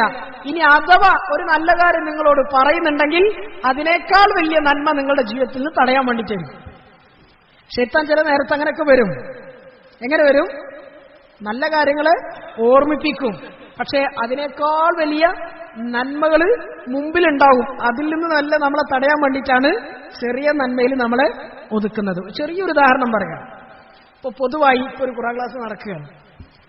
ഇപ്പൊ നമ്മൾ ഖുർആനെ പറ്റിയിട്ടാണല്ലോ പറയുന്നതും വിശദീകരിക്കണതൊക്കെ. ഇതൊരു പൊതുവായ എല്ലാവരും കൂടി ഒരുമിച്ച് ചെയ്യുന്ന അമലാണ്. ഇത് അമലാണോ അല്ല? നിങ്ങൾ പറയും. ഈ ഇരുത്തം വെറുതെ ആണോ? ഇത്തിഖാഫിന്റെ നിയ്യത്ത് വെക്കാൻ മറന്നവരുണ്ടെങ്കിൽ നിയ്യത്ത് വെച്ചോളിൽ, കൂലിയുള്ള കാര്യമാണ്. പള്ളിയിലാണ് ഇരിക്കുന്നത്, നമ്മൾ ഒരുമിച്ച് കൂടിയതാണ്, ഖുർആൻ ഓതാനും പഠിക്കാനും കേൾക്കാനും ചിന്തിക്കാനും വേണ്ടി ഇരുന്നതാണ്. നമ്മളെല്ലാവരും ഒറ്റക്കെട്ടായി ഏറ്റവും നല്ല ഒരു അമല് ചെയ്യാൻ, ഏറ്റവും നല്ല ഒരു അമല് ചെയ്യാൻ. ആ സമയത്ത് ഒരാൾ വരികയാണ്, ആ സമയത്ത് ഒരാൾ പുറത്തുനിന്ന് വരികയാണ്. ഖുർആൻ ക്ലാസ് കേൾക്കണം അല്ലെങ്കിൽ ഇരിക്കണം പഠിക്കണം എന്നൊക്കെ ആഗ്രഹത്തിലാണ് വരുന്നത്. പക്ഷെ പള്ളി കയറിയ പാടെ അയാൾക്ക് ഇങ്ങനെ നിസ്കരിക്കാൻ തോന്നുന്നു ഒറ്റക്ക്. സുന്നത്ത് ഫർളല്ലട്ടോ ഞാൻ പറയണത്, സുന്നത്ത് നിസ്കാരം. അയാളെ ഫർളൊക്കെ കഴിഞ്ഞിക്കണ്, മഗ്‌രിബ് നിസ്കാരം കഴിഞ്ഞിക്കണ്, മഗ്‌രിബിനോട് അനുബന്ധിച്ചുള്ള അതിന്റെ സുന്നത്തും കഴിഞ്ഞാണ്. എന്നിട്ട് പിന്നെ പള്ളി കയറി വരികയാണ്. ഖുർആൻ കേൾക്കാനും പഠിക്കാനാണ് വരുന്നത്. പക്ഷെ പള്ളിയിലേക്ക് കയറിയപ്പോൾ പിന്നെ അയാളെ മനസ്സിൽ ഭയങ്കര ചിന്ത, ഒരു 2 റക്അത്ത് എങ്ങനെ അള്ളാഹ്ക്കട് കൊടുത്താൽ എന്താ ഇപ്പൊ കുറവ്? ഖുർആൻ ക്ലാസ് നടന്നോട്ടെ, നമുക്കെന്ത് ചെയ്യാം, ഒരു സൈഡിൽ മാറി നിന്നിട്ട് 2 റക്അത്ത് നിസ്കരിക്കാം. എന്നിട്ട് അയാൾ വന്നിങ്ങനെ നിസ്കരിക്കാന്നില്ല. അങ്ങേറ്റത്തെ ഖുശൂലും ഫുദൂലൊക്കെ ആയിരിക്കും നിസ്കാരം, ഭയങ്കരമായ ഫിക്റിലായിരിക്കും നിസ്കാരം. ശരിക്ക് അയാളെ കൊണ്ട് ആ നിസ്കരിപ്പിക്കാൻ അവിടെ തോന്നിപ്പിച്ചത് ആരാണ്? നിങ്ങൾ പറയും. ശൈത്താനാണ്. ശൈത്താൻ നന്മ തന്നെ കൽപ്പിച്ചത്. ഇനി അയാൾ ചെയ്തത് തെറ്റാണോ? തെറ്റൊന്നുമല്ല. പക്ഷേ അതിനേക്കാൾ എന്തുകൊണ്ടും മഹത്വം എന്താണ്? ഈ സമയത്ത് ഈ ഖുർആന് വേണ്ടി ഇരിക്കലും ഈ ഖുർആൻ കേൾക്കലും ചിന്തിക്കലും ഒക്കെയാണ്. അതുകൊണ്ട് ഈ വലിയൊരു നന്മ തടയാൻ വേണ്ടിയിട്ട് അയാളെ കൊണ്ട് ചെറിയ നന്മ ചെയ്യിപ്പിച്ചു. ആര്? ശൈത്താൻ. അതുകൊണ്ട് അങ്ങനത്തെ ചില കൽപ്പനകൾ ഉണ്ടാവും ശൈത്താന്റെ ഭാഗത്ത്. അത് മനസ്സിലാകുമ്പോഴാണ് നമ്മുടെ ബുദ്ധി വർക്ക് ചെയ്യാം. അത് മനസ്സിലാക്കാനുള്ള പക്വത നമുക്ക് ഉണ്ടാകണം, ഒരു മുഅ്മിനിന് ഉണ്ടാകണം. ഈ സമയത്ത് ഏറ്റവും കൂടുതൽ ഖൈറായ അമൽ ഏതാണ്? ഞാൻ ഏത് ചെയ്യണം? ഞാൻ എന്ത് ചെയ്താൽ എന്റെ നന്മകൾ കൂടും, അല്ലെങ്കിൽ എന്ത് ചെയ്താൽ നന്മകൾ കുറയും? ഇത് മനസ്സിലാക്കാനുള്ള പക്വതയും പകുതിരിവും ഒരു മുഅ്മിനിന് ഉണ്ടാകണം. ഇല്ലെങ്കിൽ വേഗം ശൈത്താൻ അവനെ വലയിലാക്കും. അള്ളാഹ് നമുക്ക് കാര്യം മനസ്സിലാക്കി തരട്ടെ. എന്നാലും ശൈത്താന്റെ പൊതുവായൊരു മൈൻഡ്, അവന്റെ ഒരു സ്വഭാവമാണെന്ത്? ബിസ്സൂഇ വൽ ഫഹ്ശ, മ്ലേച്ഛത്തരങ്ങൾ, മോശത്തരങ്ങൾ, വേണ്ടാത്തരങ്ങൾ. ഇത് മാത്രമേ ശൈത്താൻ കൽപ്പിക്കുള്ളൂ. പിന്നെന്താ പറഞ്ഞത്? വഅൻ തഖൂലു അലല്ലാഹി മാ ലാ തഅലമൂൻ, നിങ്ങൾക്ക് അറിവില്ലാത്ത കാര്യങ്ങൾ അള്ളാഹുവിനെ സംബന്ധിച്ച് നിങ്ങളെ കൊണ്ട് പറയിപ്പിക്കും. മനസ്സിലായോ? എന്ന് പറഞ്ഞാൽ നിങ്ങൾ പറയാൻ പാടില്ലാത്ത അല്ലെങ്കിൽ നിങ്ങൾ ചിന്തിക്കാൻ പാടില്ലാത്ത കുറെ കാര്യങ്ങളുണ്ട് അള്ളാഹുവിനെ സംബന്ധിച്ച്. ആ കാര്യങ്ങൾ പറയാനും ചിന്തിക്കാനൊക്കെ നിങ്ങളുടെ മനസ്സിന്റെ ഉള്ളിൽ പ്രേരണ നൽകും. ആര്? യുക്തിവാദികൾ ഉണ്ടാകുന്ന അങ്ങനെയാണ്. സ്വതന്ത്രമായി ചിന്തിക്കുകയും ആ നിലയിൽ സ്വതന്ത്രമായി അഭിപ്രായം പറയുകയും ചെയ്യുന്ന സ്വതന്ത്രവാദികളുണ്ടല്ലോ, ഓരുണ്ടാകുന്നത് എങ്ങനെയാണ്? ശൈത്താനാണ്. ശൈത്താനിയത്തിൽ നിന്നാണ് അവരുണ്ടാകുന്നത്. നമുക്കെപ്പോഴും നമ്മുടെ യുക്തിക്കും ബുദ്ധിക്കൊക്കെ ഒരു അതിരുണ്ട്. ആ അതിരിനപ്പുറത്തേക്ക് അതിനെ ഉപയോഗിക്കാൻ അനുവാദം അള്ളാഹുവും അള്ളാന്റെ റസൂലും തന്നിട്ടില്ല, പ്രത്യേകിച്ച് ദീനിന്റെ കാര്യത്തിൽ. കാരണം ബുദ്ധി കൊണ്ട് ചിന്തിച്ചാലും യുക്തി കൊണ്ട് ചിന്തിച്ചാലും ഒതുങ്ങുന്നതല്ല ദീൻ. അങ്ങനെ ബുദ്ധി കൊണ്ട് ചിന്തിച്ചാൽ ഒരു പക്ഷേ ഈ ദീൻ ശരിയല്ല എന്ന് നമുക്കങ്ങ് തോന്നും. അപ്പോഴാണ് മനുഷ്യർ യുക്തിവാദത്തിലേക്ക് പോവുക. അള്ളാഹുവിനെ സംബന്ധിച്ച് നിങ്ങൾക്ക് അറിവില്ലാത്ത കുറെ കാര്യങ്ങൾ പറയാനും ചിന്തിക്കാനും എഴുതാനും പ്രസംഗിക്കാനും ഒക്കെ തോന്നൽ തരുന്നത്, അല്ലെങ്കിൽ നിങ്ങളെ കൊണ്ട് അതൊക്കെ ചെയ്യിപ്പിക്കുന്നത് ആരാണ്? ശൈത്താനാണ് എന്ന് അള്ളാഹു പറയാം. റസൂലുള്ളാഹി സ്വല്ലല്ലാഹു അലൈഹി വസല്ലം തങ്ങളുടെ ഹദീസിൽ നമുക്ക് കാണാൻ കഴിയും, ഇന്ന ശൈത്താന, തീർച്ചയായും ശൈത്താൻ, യഹ്ദുറു അഹദകും ഇൻദ കുല്ലി ശൈ മിൻ ശഅനിഹി, ഓരോ മനുഷ്യന്റെ അടുക്കൽ അവന്റെ ഏത് കാര്യമായാലും അവിടെ ശൈത്താൻ വരും. റസൂലുള്ളാഹി സ്വല്ലല്ലാഹു അലൈഹി വസല്ലം തങ്ങൾ പറയാം, വളരെ പ്രധാനപ്പെട്ട ഹദീസാണ്. ഇന്ന ശൈത്താന, തീർച്ചയായും ശൈത്താൻ, യഹ്ദുറു ഇൻദ അഹദികും, നിങ്ങൾ ഓരോരുത്തരുടെയും അടുക്കൽ വരും, ഇൻദ കുല്ലി ശൈഇൻ മിൻ ശഅനി, അവൻ ഏത് കാര്യം ചെയ്താലും അവന്റെ ജീവിതത്തിന്റെ എല്ലാ അവസ്ഥകളിലും അവിടെയൊക്കെ ശൈത്താന്റെ ഇടപെടലുകൾ ഉണ്ടാകും. ശൈത്താനെ മാറ്റി നിർത്തിയിട്ട് എന്തെങ്കിലും ചെയ്യാന്ന് വിചാരിച്ചാൽ നടക്കൂല. അവിടെയാണ് ചലഞ്ച് ചെയ്യക്ക്, അവിടെയാണ് നമ്മൾ ഈമാൻ വ്യക്തമാകേണ്ടത്. ശൈത്താനില്ല, തിന്മയുടെ ഭാഗത്തു നിന്നുള്ള വിളിയില്ല, അങ്ങനത്തെ പ്രത്യേകിച്ച് ത്യാഗങ്ങളൊന്നുമില്ല. പിന്നെ ഇപ്പൊ നന്മ ചെയ്യാൻ വലിയ പ്രയാസമുണ്ടോ? ഉണ്ടോ? നിങ്ങൾ പറയും. ഇല്ലല്ലോ. അതുകൊണ്ട് സ്വർഗം കിട്ടണം, അള്ളാന്റെ തൃപ്തി കിട്ടണം എങ്കിലെന്തുണ്ട്? ശൈത്താനോട് പടപൊരുതണം, നഫ്സിനോട് പടപൊരുതണം, സാഹചര്യങ്ങളോട് പടപൊരുതണം. അപ്പോഴാണ് നമ്മൾ ചെയ്യുന്ന അമലുകൾക്ക് അള്ളാഹിന്റെ അടുക്കൽ വില ഉണ്ടാവുള്ളൂ. അതുകൊണ്ട് റസൂലുള്ളാഹി സ്വല്ലല്ലാഹു അലൈഹി വസല്ലം തങ്ങൾ പറയാം, നിങ്ങൾ എന്ത് ചെയ്താലും അവിടെ ആരുണ്ടാവും? ശൈത്താൻ ഉണ്ടാവും. എന്നിട്ട് നബി തങ്ങൾ പറഞ്ഞു, നിസാരമായ ഒരു കാര്യം വെച്ചിട്ട് ഹത്താ യഹ്ദുറ ഇൻദ തആമി, നിങ്ങൾ ചോറ് തിന്നാണെങ്കിൽ അവിടെയും ആരുണ്ടാവും? നിങ്ങൾ ഒരു ഇറക്ക് വെള്ളം കുടിക്കുകയാണ്, അവിടെയും ആരുണ്ടാവും? ഒരു മിഠായി തിന്നുകയാണ്, വെറുതെ നുണയുന്ന ഒരു മിഠായി ഉണ്ടല്ലോ, അവിടെയും ആരുണ്ടാവും? എത്ര നിസ്സാരമായ കാര്യ! നമ്മളതിങ്ങനെ വെറുതെ നാവിൽ വെച്ച് നുണയല്ലേ? റസൂലുള്ളാഹി സ്വല്ലല്ലാഹു അലൈഹി വസല്ലം തങ്ങൾ പറയാ, നിങ്ങൾ എന്തെങ്കിലും കഴിക്കാനിരുന്നാൽ അവിടെയും ശൈത്താൻ ഉണ്ടാവും. എന്നിട്ട് പ്രത്യേകം പറഞ്ഞു, ഫൈദാ സഖത്തത് മിൻ അഹദിക്കും അല്ലുഖ്മ, നിങ്ങൾ ഭക്ഷണം കഴിക്കുമ്പോൾ നിങ്ങളുടെ പാത്രത്തിൽ നിന്ന് ആ ഭക്ഷണത്തിന്റെ വല്ല അംശവും താഴേക്ക് വീണാൽ നിങ്ങൾ എന്ത് ചെയ്യണം? നിങ്ങൾ പറഞ്ഞു, ഫൽയുംലിമ കാന ബിഹാ മിൻ അദ, ആ ഭക്ഷണത്തിന്റെ ആ അംശം എടുത്തിട്ട് ഒന്നിങ്ങനെ വൃത്തിയാക്കി, അതിലെന്തെങ്കിലും മാലിന്യങ്ങൾ പറ്റിയിട്ടുണ്ടെങ്കിൽ നിങ്ങൾ അത് ഒന്ന് വൃത്തിയാക്കി, എന്നിട്ട് സുമ്മലിയ കുൽഹ, എന്നിട്ട് അതിനെ തിന്നട്ടെ അവൻ, വലയദ അഹാലി ഷൈത്താൻ, അത് ഷൈത്താന് വേണ്ടി അവൻ ഉപേക്ഷിക്കരുതേ. അപ്പോ ആ ഭക്ഷണം നമ്മുടെ കയ്യിൽ നിന്ന് അല്ലെങ്കിൽ നമ്മുടെ പാത്രത്തിൽ നിന്ന് താഴേക്ക് വീഴ്ത്തുന്നത് ആരാണ്? ഷൈത്താനാണ്. നമ്മളെ കൊണ്ട് കഴിയോ?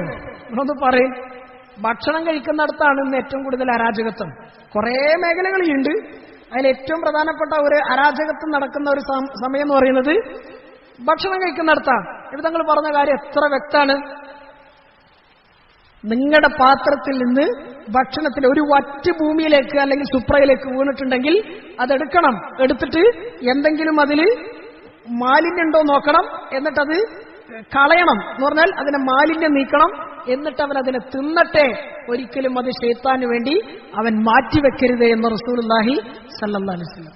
നമ്മളെ പേരിൽ ഒരു സൽക്കാരം വന്നു, ഒരു കല്യാണം വന്നു, എത്ര ഭക്ഷണം നമ്മൾ പാഴാക്കുന്നുണ്ട്. കല്യാണമൊന്നും വേണ്ട, അടക്കട്ടെ. ഒരു ദിവസം നമ്മൾ തിന്നുന്നുണ്ടല്ലോ, 3 നേരം തിന്നുന്നുണ്ട്. നമ്മളെ കൊണ്ട് അവിടെ സുന്നത്ത് ശ്രദ്ധിക്കാൻ എത്ര പേർക്ക് സാധിക്കുന്നുണ്ട്? എത്ര വറ്റുകൾ നമ്മൾ വെറുതെ കളയുന്നുണ്ട് എന്ന് ആലോചിച്ച് നോക്കി.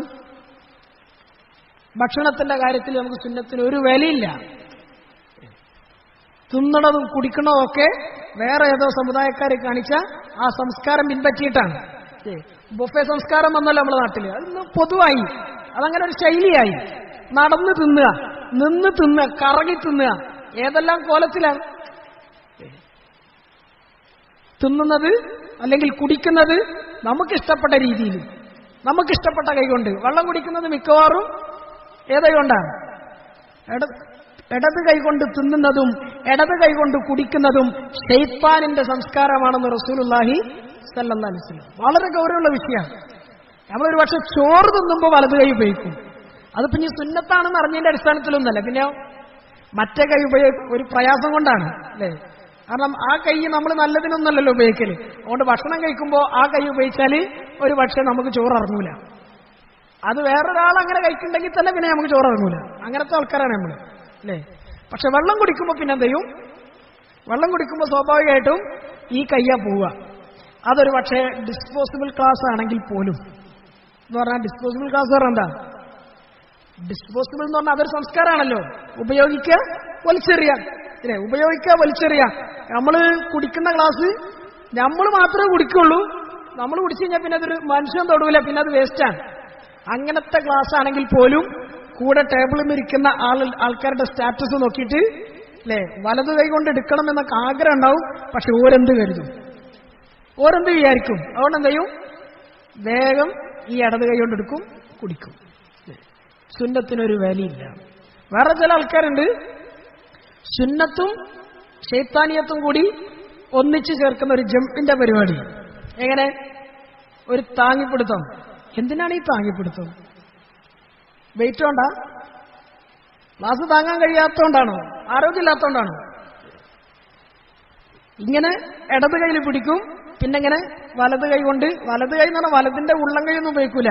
ഒന്നെങ്കിൽ ഈ പുറം ഭാഗം, അല്ലെങ്കിൽ ഈ ഇതുണ്ടല്ലോ കൈയിന്റെ കെട്ട്, മണികണ്ഠം ഭാഗം, അവിടെ അങ്ങനെ വെച്ചിട്ട് ഒരു താങ്ങാണ്.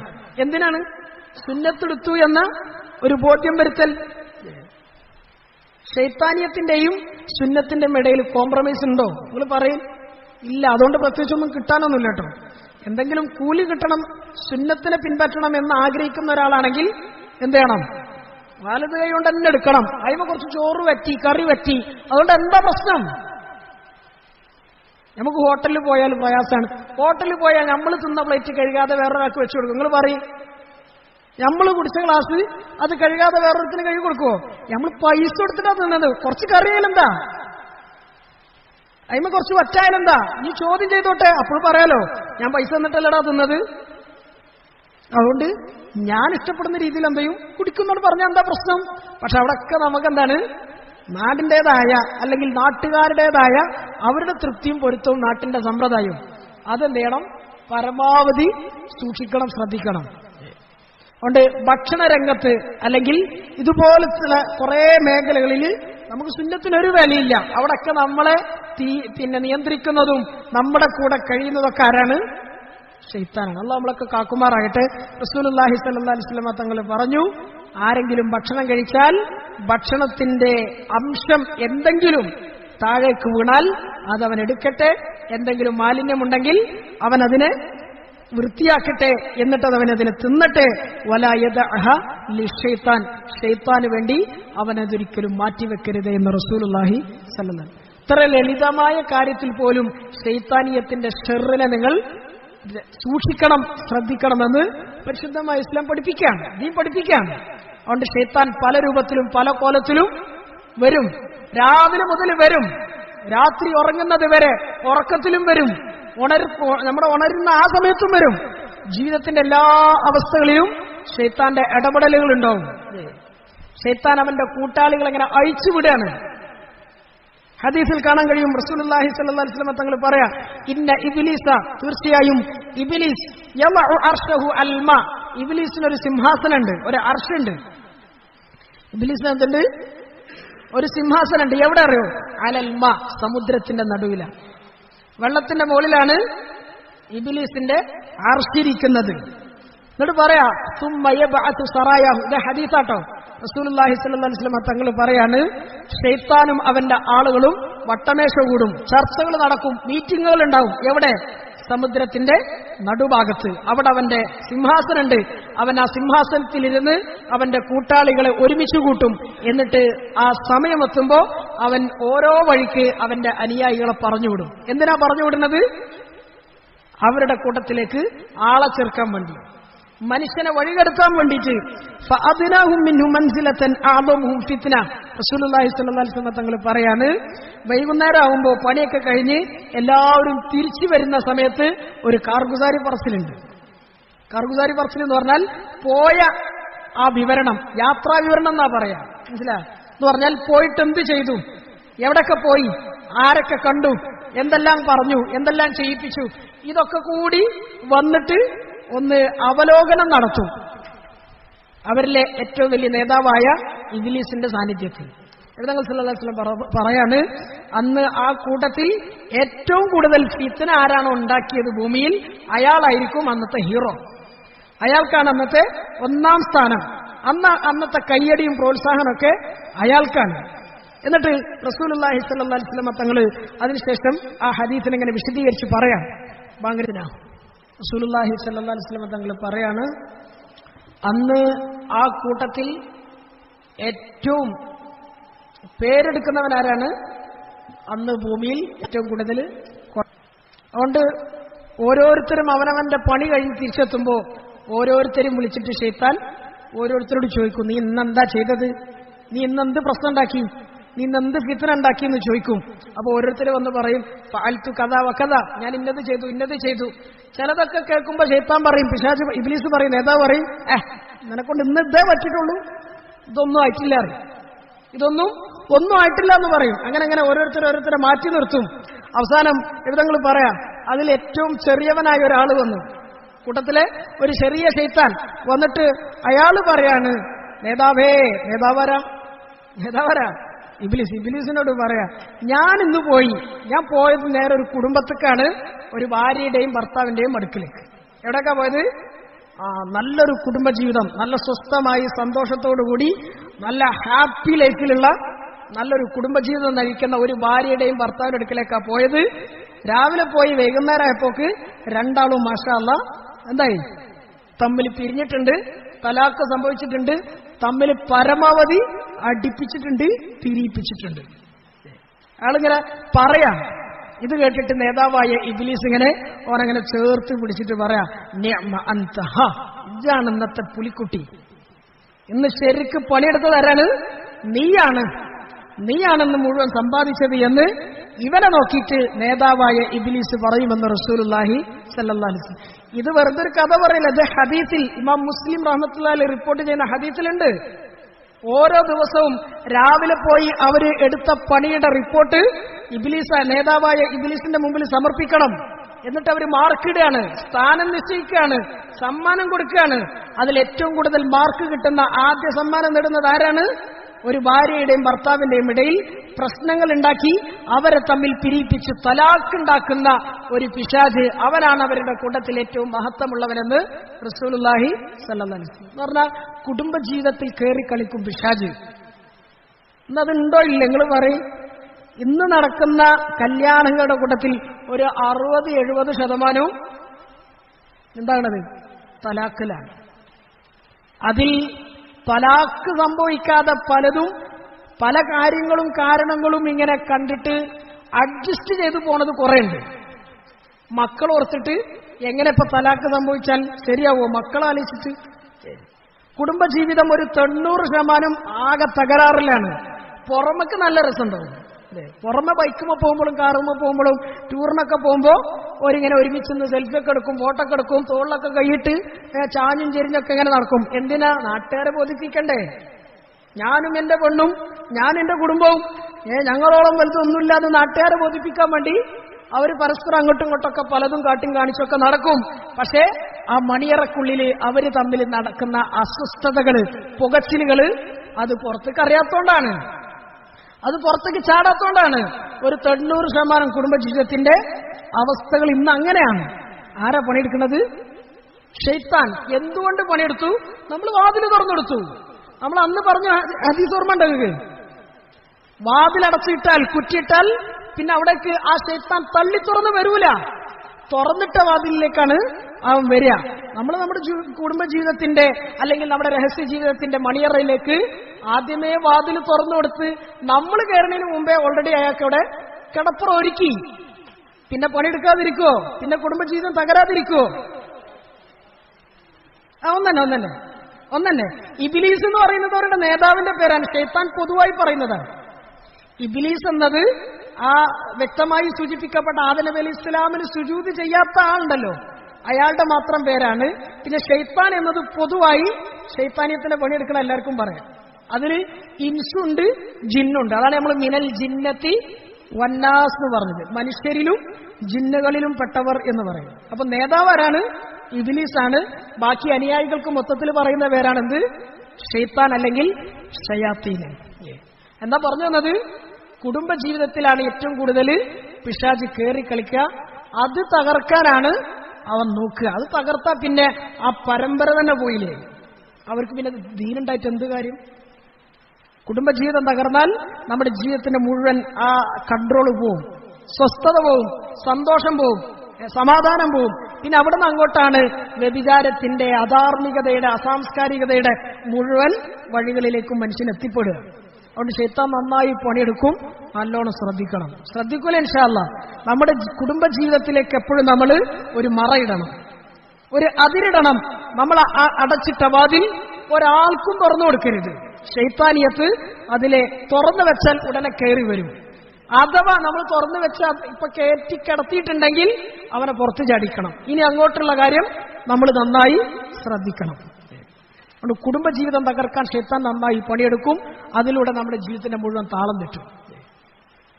ഇങ്ങനെ നോക്കിയാൽ നമ്മുടെ ജീവിതത്തിന്റെ എല്ലാ മേഖലകളിലും സജീവമായി ഇടപെടുന്ന ഒരാളാണ് ആര്?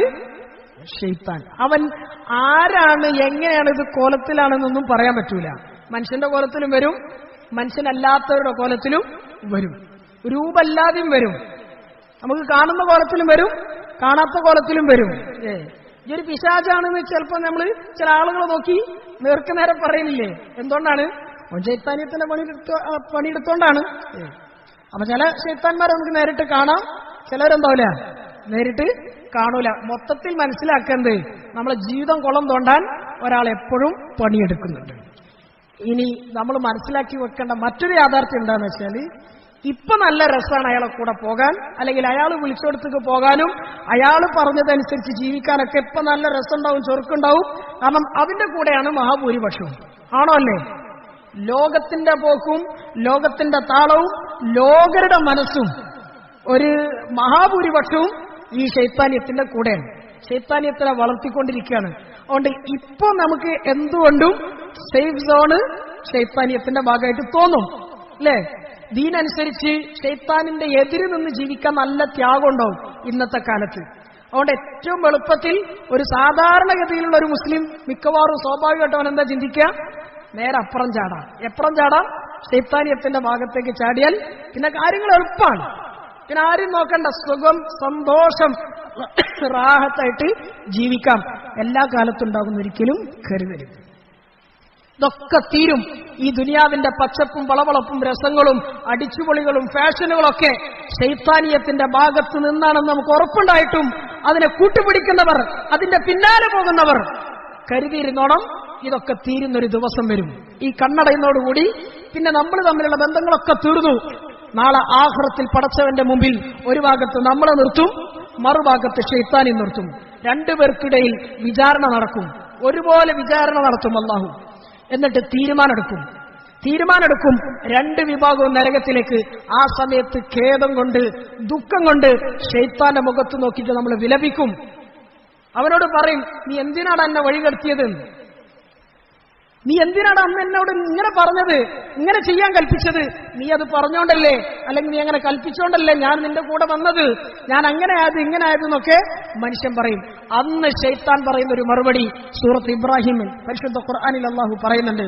വഖാല ശൈത്താനു ലമ്മാ ഖുദിയൽ അംർ, വഖാല ശൈത്താൻ, ശൈത്താൻ പറയും, ലമ്മാ ഖുദിയൽ അംർ, കാര്യങ്ങളൊക്കെ തീരുമാനിക്കപ്പെടുന്ന ആ സമയം. കാര്യം എന്താ തീരുമാനിക്കപ്പെടുക? വഴികെടുത്തിയവനും വഴികെട്ടവനും കൂടെ നടന്നവനും പിന്തുണച്ചവരും എല്ലാവരും പോകട്ടെ. എവിടേക്ക്? ലഅംലഅന്ന ജഹന്നം. പടച്ചവൻ അന്നേ പറഞ്ഞിട്ടുണ്ട്, നീയും നിന്റെ കൂട്ടാളികളും നിന്നെ പിന്തുടർന്നവരൊക്കെ എവിടെയാണ്? നരകത്തിലേക്കാണ്. ആ പോകുന്ന വഴിക്ക് ശൈത്താനെ നോക്കിയിട്ട് നമ്മൾ വിലപിക്കുമ്പോ ശൈത്താൻ നമ്മളോട് തിരിച്ചു പറയും. എന്താ പറയുന്നറിയോ? ഇന്നല്ലാഹ വഅദകും വഅദൽ ഹഖ് ووعدتكم فأخلفتكم وما كان لي عليكم من سلطان إلا أن دعوتكم فاستجبتم لي فلا تلوموني ولوموا أنفسكم ما أنا بمصرخكم وما أنتم بمصرخي إني كفرت بما أشركتمون من قبل إن الظالمين لهم عذاب أليم. കുറച്ച് നീളം കൂടിയ ആയത്താ. ശൈത്താൻ നമ്മളോട് ഇങ്ങോട്ട് പറഞ്ഞു ബോധ്യപ്പെടുത്തുന്ന ഒരു മറുപടി അല്ലാഹു പറയാം. ശൈത്താൻ പറയും, ഇന്നല്ലാഹ വഅദകും, തീർച്ചയായും നിങ്ങളുടെ ഉടമസ്ഥനായ അല്ലാഹു നിങ്ങൾക്ക് ചില വാഗ്ദാനങ്ങൾ തന്നിരുന്നില്ലേ? നിങ്ങൾ ഭൂമിയിൽ നിങ്ങൾ ജീവിച്ചിരുന്ന കാലം ആ വാഗ്ദാനങ്ങൾ സത്യമായ വാഗ്ദാനങ്ങളാണ് എന്ന് നിങ്ങൾക്ക് വ്യക്തമായ ബോധ്യമുണ്ടായിരുന്നു. നിങ്ങളോട് പറയപ്പെട്ടിരുന്നു അല്ലേ? സ്വർഗം സത്യമാണ്, നരകം സത്യമാണ്. നന്നായി ജീവിച്ചാൽ സ്വർഗമുണ്ട്, കേടായി ജീവിച്ചാൽ നരകമുണ്ട്. അള്ളാഹുവിന്റെ ലിഖാ ഉണ്ടാവും, അള്ളാന്റെ ഭാഗത്തുനിന്ന് ചോദ്യം ഉണ്ടാവും, അള്ളാന്റെ മുമ്പിൽ നിൽക്കേണ്ടി വരും, ഖബറിൽ പോകേണ്ടി വരും. ഇതൊക്കെ നേരിടേണ്ടി വരുന്നു. ഈ ഉമ്മത്തിൽ ആർക്കറിയാത്തത്? നിങ്ങൾ പറയും, അറിയില്ലേ? ഏത് അണ്ടനും അടകൊടനും അറിയാം. അല്ലല്ലെന്ന് പറയുന്ന മുഴുവൻ ആളുകൾക്കും അറിയാം ആഖിറണ്ടെന്ന്. ശൈത്താൻ പറയും, ഇന്നല്ലാഹ വഅദകും വഅദൽ ഹഖ്, സത്യമായ യാഥാർത്ഥ്യത്തിന്റെ വാഗ്ദാനങ്ങൾ പടച്ചോൻ നിങ്ങൾക്ക് ഭൂമിയിൽ തന്നെ തന്നിരുന്നു, നിങ്ങളത് കേട്ടിരുന്നു. പക്ഷേ വഅദ്തുക്കും, അതിന്റെ കൂടെ തന്നെ അതിനെപ്പോലത്തെ ചില വാഗ്ദാനങ്ങൾ ഞാൻ എന്റെ ഭാഗത്തുനിന്ന് എന്ത് ചെയ്തു? തന്നു. നന്നായിക്കോന്ന് പടച്ചോൻ പറഞ്ഞപ്പോ ഞാൻ ഇപ്പുറത്തുനിന്ന് എന്ത് പറഞ്ഞു? അങ്ങോട്ട് പോണ്ട മോനെ, ഇങ്ങോട്ട് പോരുന്ന് പറഞ്ഞു. സത്യം പറഞ്ഞാൽ മതി എന്ന് അള്ള പറഞ്ഞപ്പോ, മോനെ അത് പറഞ്ഞാൽ കയ്പാണ്, ഇങ്ങോട്ട് പോര്, കള്ളം പറഞ്ഞാൽ അതിന് നല്ല മധുരണ്ട് എന്ന് ഞാൻ പറഞ്ഞു. അള്ള എന്താണോ പറഞ്ഞത് അതിന്റെ നേരെ വിപരീതം ഞാനും പറഞ്ഞു. രണ്ടും വാഗ്ദാനങ്ങളാണ്. ഒന്ന് അള്ളാന്റെ ഭാഗത്തുനിന്നാണ്, രണ്ട് എന്റെ ഭാഗത്തുനിന്നാണ്.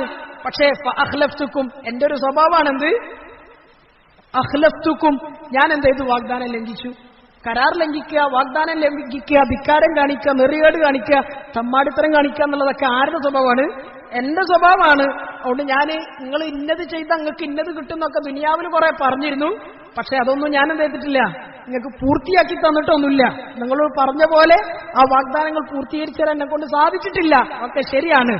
പക്ഷേ വമാകാനലി അലൈക്കും മിൻ സുൽത്താൻ, നിങ്ങളൊരു കാര്യം മനസ്സിലാക്കണം, നിങ്ങളാരെയും ഞാൻ കയറിട്ട് പിടിച്ചു വലിച്ചതല്ല. നിങ്ങളാരെയും ഞാൻ ഉന്തിത്തള്ളി മലാലത്തിലേക്ക് കൊണ്ടുവന്നതല്ല. എന്തുകൊണ്ടല്ല? വമാകാനലി അലൈക്കും മിൻ സുൽത്താൻ, നിങ്ങളുടെ കാര്യത്തിൽ ഒരധികാരവും നിങ്ങളുടെ ഉടമസ്ഥനായ അള്ളാഹു എനിക്ക് തന്നിട്ടേയില്ല. പിന്നെ എന്തുള്ളൂ?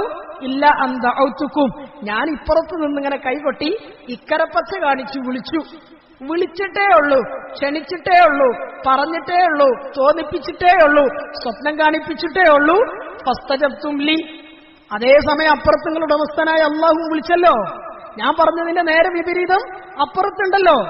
പക്ഷേ നിങ്ങൾ സ്വാഭാവികമായിട്ടും എന്നെ കേട്ടു, ഞാൻ വിളിച്ചിടത്തേക്ക് തിരിഞ്ഞു. ഫസ്തജബ്തും ലി, ഞാൻ പറഞ്ഞത് നിങ്ങൾ എന്ത് ചെയ്തു? മറുപടി തന്നു. അതിന്റെ കുറ്റാണോ? ശൈത്താൻ പറയാം. നമ്മൾ ഒരിക്കലും കരുതണ്ട അവന് എല്ലാ കാലത്തും കൂടെ ഉണ്ടാവുന്നു. ഫസ്തജബ്തും ലി, അതുകൊണ്ട് ഫലാ തലൂമൂനി വലൂമു അൻഫുസഹും, ശൈത്താൻ പറയാ നിങ്ങൾ എന്നെ കുറ്റപ്പെടുത്തണ്ട, എന്നെ ആക്ഷേപിക്കണ്ട, എന്നെ ചീത്ത പറയാൻ വരണ്ട. വലൂമു അൻഫുസകും, നിങ്ങൾ നിങ്ങളുടെ സ്വന്തത്തെ, നിങ്ങളുടെ നഫ്സിനെ നിങ്ങൾ സ്വയം തന്നെ കുറ്റപ്പെടുത്തിക്കോളിൻ, ആക്ഷേപിച്ചോളിൻ എന്ന് പിശാച് പറയാം. മാ അന ബിമുസ്രിഖുക്കും വമാ അൻതും ബിമുസ്രിഖി, ഇന്നത്തെ ഈ ലോകം, ഈ സാഹചര്യം എനിക്ക് നിങ്ങളെ രക്ഷപ്പെടുത്താനോ നിങ്ങൾക്ക് എന്നെ രക്ഷപ്പെടുത്താനോ ഒരിക്കലും സാധ്യമല്ല. ഇന്നത്തെ തീരുമാനങ്ങളും നിയന്ത്രണങ്ങളൊക്കെ ആരുടെ കയ്യിലാണ്? അള്ളാഹുവിന്റെ കയ്യിലാണ്. ശൈത്താൻ ഇത് പറയും, തീർച്ച അത് പറഞ്ഞേ തീരൂ. കാരണം ഇത് പരിശുദ്ധ ഖുർആനിന്റെ ആയത്താണ്. ഇന്നി കഫർതു ബിമാ അശ്റക്തുമൂനി മിൻ ഖബൽ, അവൻ പറയാ ദുനിയാവിൽ നിങ്ങളുമായിട്ടുണ്ടായിരുന്ന എന്റെ ബന്ധങ്ങൾ മുഴുവൻ ഇതാ ഞാൻ ഇവിടെ വെച്ച് പച്ചക്ക് നിഷേധിക്കാം എന്ന് പറഞ്ഞാൽ ശൈത്താൻ അള്ളാന്റെ മുമ്പിൽ ചെന്നിട്ട് വ്യക്തമായി പറയും, പടച്ചോനെ ഞാനല്ല, എന്റെ മേത്തേക്ക് വരണ്ട, ഞാനല്ല, ഞാൻ പറഞ്ഞു ശരിയാണ്, പക്ഷെ അനുസരിക്കാൻ ആരവരോട് പറഞ്ഞത്? എന്തിനാ ഞാൻ വിളിച്ചെടുത്തേക്ക് ഒരു പോകുന്നത്? ഒന്ന് ആലോചിച്ച് നോക്കിന്, എത്ര വലിയ ഗതികേടാണത്. ആ സമയത്ത് ശൈത്താനിന്റേതായ ആളുകൾ ഭൂമിയിൽ അടിച്ചുപൊളിച്ച് ഫാഷനിന്റെ ലോകത്ത് ജീവിച്ച് പിശാചിന് സേവ ചെയ്ത ആളുകൾ നാളെ ആഖിറത്തിൽ അവരുടെ കരച്ചിലും ഖേദമൊക്കെ എത്ര വലുതായിരിക്കും. അള്ളാഹു ആ കൂട്ടത്തിൽ നമ്മളെ കാത്തുരക്ഷിക്കുമാറാകട്ടെ. അള്ളാഹുവിന്റെ വിശാലമായ 100 മടങ്ങിന്റെ കാരുണ്യം ഇങ്ങനെ നീട്ടി വിശാലമായി അടിമകൾക്ക് ഇങ്ങനെ കൊടുക്കണ ആ സമയത്തെ, വിശാലമാക്കി കൊടുക്കണ ആ സമയം ഏതൊരാളും രക്ഷപ്പെട്ടു പോകുന്ന ഒരു സാഹചര്യമാണ്. ഹൃദയത്തിൽ അല്പമെങ്കിലും ഈമാനിന്റെ ഒരു കണികയുണ്ടെങ്കിൽ അവൻ സ്വർഗത്തിലേക്ക് പോകുന്ന അത്രയും വിശാലമായ നിലയിൽ കരുണ ചെയ്യുന്ന ആ ലോകത്ത് പടച്ചോൻ ഓരോ അടിമകളെയും വിളിച്ചവർക്ക് കരുണ കൊടുക്കുന്ന സമയത്ത് ചില ആളുകളെ വിളിച്ചിട്ട് അവരോട് മാറി നിൽക്കാൻ പറയും.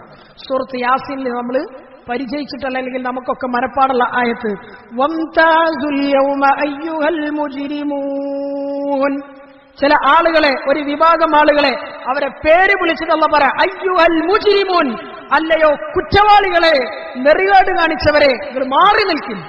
എവിടുന്ന് മാറി നിൽക്കുന്നതാ പറയുന്നത്? അള്ളാന്റെ റഹ്മത്തിൽ നിന്നാ മാറ്റി നിർത്തുന്നത്. ഒന്ന് ആലോചിച്ച് നോക്കി, അന്നെങ്ങാനും അള്ളാഹുവിന്റെ റഹ്മത്തിൽ നിന്ന് ഇരിക്കുന്ന നമ്മളെ മാറ്റി നിർത്താൻ, നമ്മളെ കൈപിടിക്കാൻ, സ്വർഗത്തിലേക്ക് കൊണ്ടുപോകാൻ ആരുണ്ടാവുക? അള്ളാഹുവിന്റെ റഹ്മത്തിലേക്ക് നമ്മളൊക്കെ ചേർത്ത് പിടിക്കുമാറാകട്ടെ.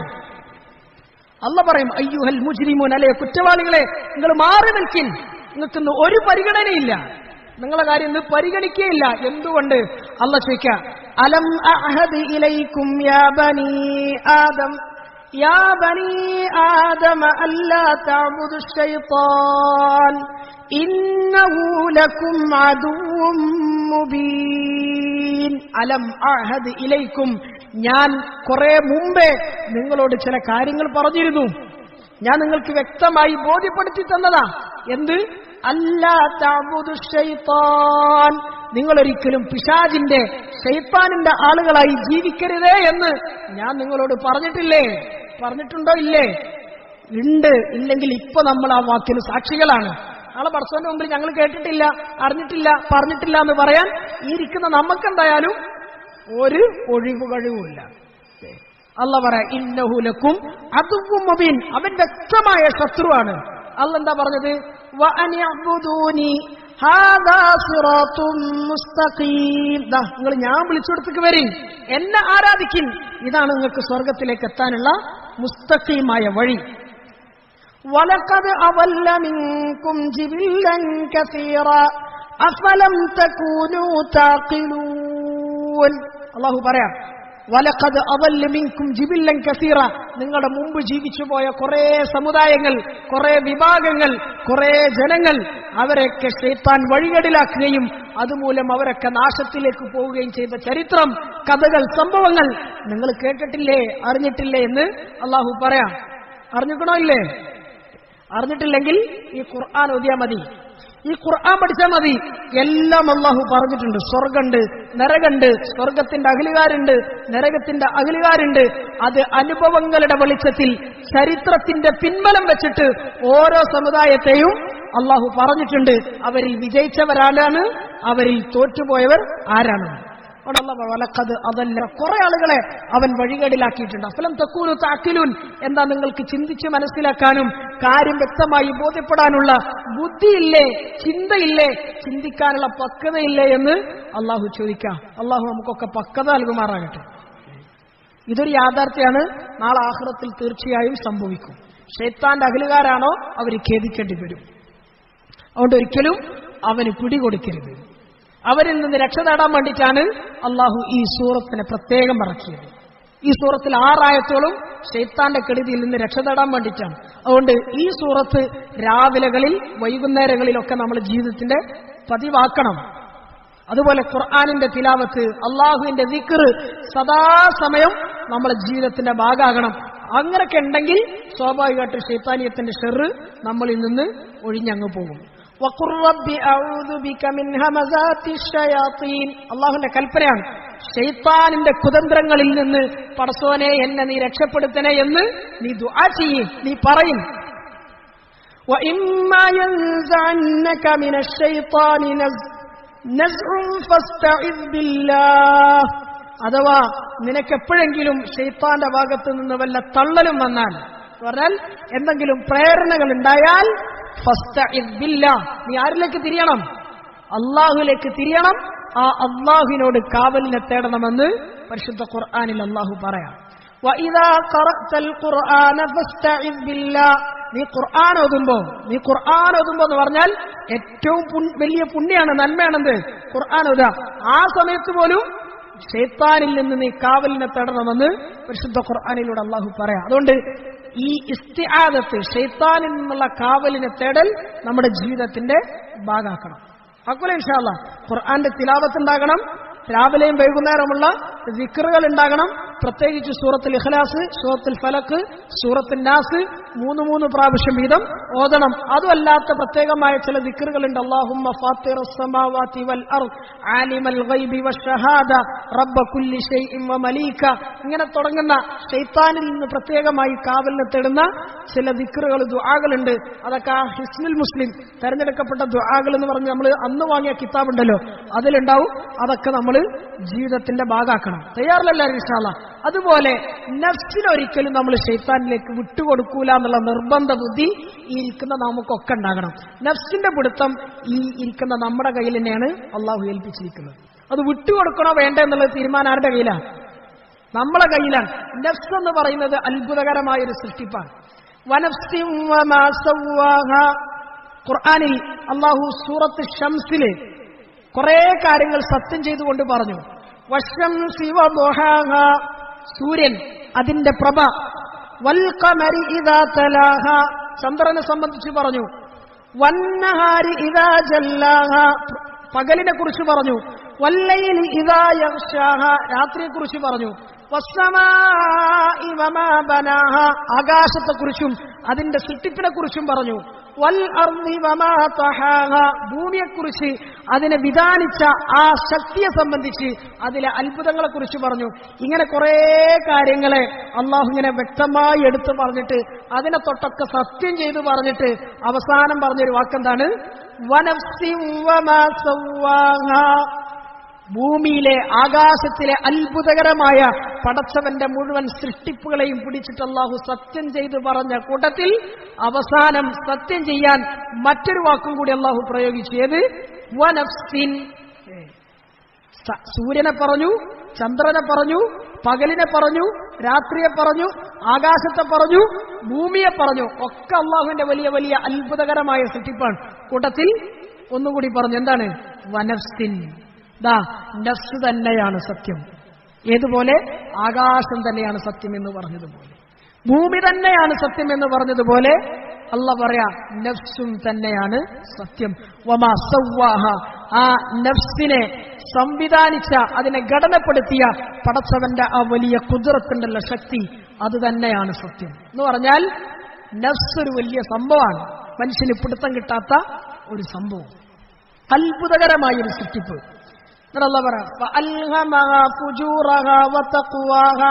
നഫ്സിനെ അല്ലാഹു പടച്ചു, സൃഷ്ടിച്ചു. എന്നിട്ട് ആ നഫ്സിന് 2 റൂട്ടുകൾ അല്ലാഹു കാണിച്ചു കൊടുത്തിട്ടുണ്ട്. ഒന്ന് നെറിയുടെ, നന്മയുടെ വഴിയാണ്. രണ്ടാമത്തത് തിന്മയുടെ, നെറികേടിന്റെ വഴിയാണ്.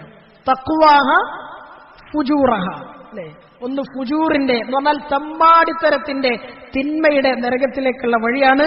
രണ്ടാമത്തത് തഖ്വയുടെ, സ്വർഗത്തിലേക്കുള്ള വഴിയാണ്. ഈ 2 വഴി കാണിച്ചു തന്നിട്ടുണ്ട്. ഈ 2 വഴിയിലൂടെയും നഫ്സ് സഞ്ചരിക്കാൻ സാധ്യതയുണ്ട്. ആ നഫ്സിന്റെ കടിഞ്ഞാണ് എന്നിട്ട് പടച്ചവൻ ആർക്ക് തന്നു? നമുക്ക് തന്നു. ഇനി അതിനെ ഏത് വഴിക്ക് നയിക്കണമെന്ന് നമ്മൾ അങ്ങ് തീരുമാനിച്ചാൽ മതി. അതുകൊണ്ട് ഖദ് അഫ്ലഹ മൻ സക്കാഹ. ആര് നഫ്സിനെ പരിശുദ്ധമാക്കിയോ, നന്നാക്കിയോ, അവര് വിജയിച്ചു. അവർ വിജയിച്ചു. വഖദ് ഖാബ മൻ ദസ്സാഹ. ആര് ആ നഫ്സിനെ പാഴാക്കിയോ, അതിനെ കളങ്കപ്പെടുത്തിയോ, അതിനതിന്റെ പാട്ടിന് വിട്ടോ, അവൻ പരാജയപ്പെട്ടു. ഇത് അല്ലാഹു പരിശുദ്ധ ഖുർആനിൽ പറയാം. അതുകൊണ്ട് കവി പറയുന്നുണ്ട്, അന്നഫ്സു കത്തിഫിലിൻ. ഇങ്ങനെ കവി വിശാലമായിട്ട് നഫ്സിനെ കുറിച്ച് പറയുന്നിടത്ത് പറഞ്ഞ, അന്നഫ്സു കത്തിഫിലിൻ തുഹ്മിൽഹു ശബ്ബഅല. കവി പറ, അന്നഫ്സു, നഫ്സ് എന്ന് പറയുന്നത് കത്തിഫിലി. എന്താ തിഫ്ൽ എന്ന വാക്കിന്റെ അർത്ഥം? തിഫ്ൽ എന്ന് പറഞ്ഞാൽ ഒരു കുട്ടിയെ പോലെയാണ്, പിഞ്ചു പൈതലിനെ പോലെ. പിഞ്ചു പൈതൽ എന്ന് പറഞ്ഞാൽ പാല് കുടിക്കുന്ന പ്രായത്തിലുള്ള പിഞ്ചു പൈതലുണ്ടല്ലോ, അതുപോലത്തെ ഒരു കുട്ടിയെ പോലെയാണ് നമ്മുടെ നഫ്സ്. എന്ന് പറഞ്ഞാൽ അത്രയും ചെറിയ ഒരു പിഞ്ചു പൈതലാണ് നമ്മുടെ നഫ്സ്. പക്ഷേ ആ പിഞ്ചു പൈതലിന്റെ കാര്യത്തിൽ ഇൻ തുഹ്മിൽഹു ശബ്ബഅല. കവി പറയാണ്, ഏതൊരു കുട്ടിക്കും അതിന് പാല് കൊടുത്താൽ എത്രത്തോളം കൊടുക്കും? ഒരു സാധാരണഗതിയിൽ ഉമ്മമാര് കുട്ടിക്ക് പാല് കൊടുക്കുന്ന പ്രായം വർഷത്തിന്റെ കണക്കെത്രേ? 2, അല്ലെങ്കിൽ കൂടിപ്പോയാൽ 2.5. അമിതമായി സ്നേഹിക്കുന്ന മക്കളാണെങ്കിൽ ഒരു പക്ഷെ ചിലപ്പോ 3 വന്നേക്കാം. എന്നാലും അതിനപ്പുറത്തേക്ക് പോവോ? ഇല്ല. കവി പറയാണ്, നഫ്സ് എന്നത് ഈ പറയുന്ന കുട്ടിയെ പോലെയാണ്. ഒരു കുട്ടിയുണ്ടായി, ആ കുട്ടിക്ക് സ്വാഭാവികമായിട്ടും 2-2.5 വർഷം പാല് കൊടുത്തു കഴിഞ്ഞാൽ പിന്നെ നിർത്തും. നിർത്താൻ വേണ്ടിയിട്ട് പല പണിയെടുക്കും ഉമ്മമാര്, അല്ലേ? അതൊരു വല്ലാത്ത ഒരു പരീക്ഷണത്തിന്റെ അവസ്ഥയാണ്, അല്ലേ? ആ പാലുകൂടി മാറ്റുക, മുലകുടി മാറ്റുക എന്ന് പറയുന്നത്. കവി പറയാ, ആ പാലുകൂടി മാറ്റേണ്ട സമയമായി, വർഷമൊക്കെ പൂർത്തിയായി, അതിനെ നിർത്താൻ വേണ്ടി പരിശ്രമിച്ചിട്ടില്ലെങ്കിൽ, നിർബന്ധപൂർവം ആ പാലുകൂടി നിർത്തിയിട്ടില്ലെങ്കിൽ ശബ്ബഅല, ഈ കുട്ടി ഇങ്ങനെ വളർന്ന് വളർന്ന് വളർന്ന് വലുതാവും. ഒരു പക്ഷേ അവൻ യുവത്വത്തിലെത്തിയാലും, എന്ന് പറഞ്ഞാൽ 10, 20, 25 വയസ്സായാലും ഹുബ്ബിർ റളാഇ, അപ്പോഴും അവന് പാല് കിട്ടിയിരുന്നെങ്കിൽ എന്ന് ആഗ്രഹം അപ്പോഴും ഉണ്ടാവും. പറഞ്ഞ സംഗതി മനസ്സിലായോ? നിർത്തേണ്ട പ്രായത്തിൽ നിർബന്ധപൂർവ്വം നിർത്തിയിട്ടില്ലെങ്കിൽ അവൻ യുവാവായി വളർന്നു വലുതായാലും മുലകുടി, ആ മുലകുടിയോടുള്ള ഇഷ്ടം അവന്റെ മനസ്സിൽ അങ്ങനെ തന്നെ കടക്കും. എന്നാൽ അങ്ങനെ എന്തെങ്കിലുമൊക്കെ പണിയെടുത്തിട്ട് നിർബന്ധപൂർവം ആ പാല് കുടിക്കുന്ന ശീലം മാറ്റിയാൽ പിന്നെ അതങ്ങ് നിൽക്കും.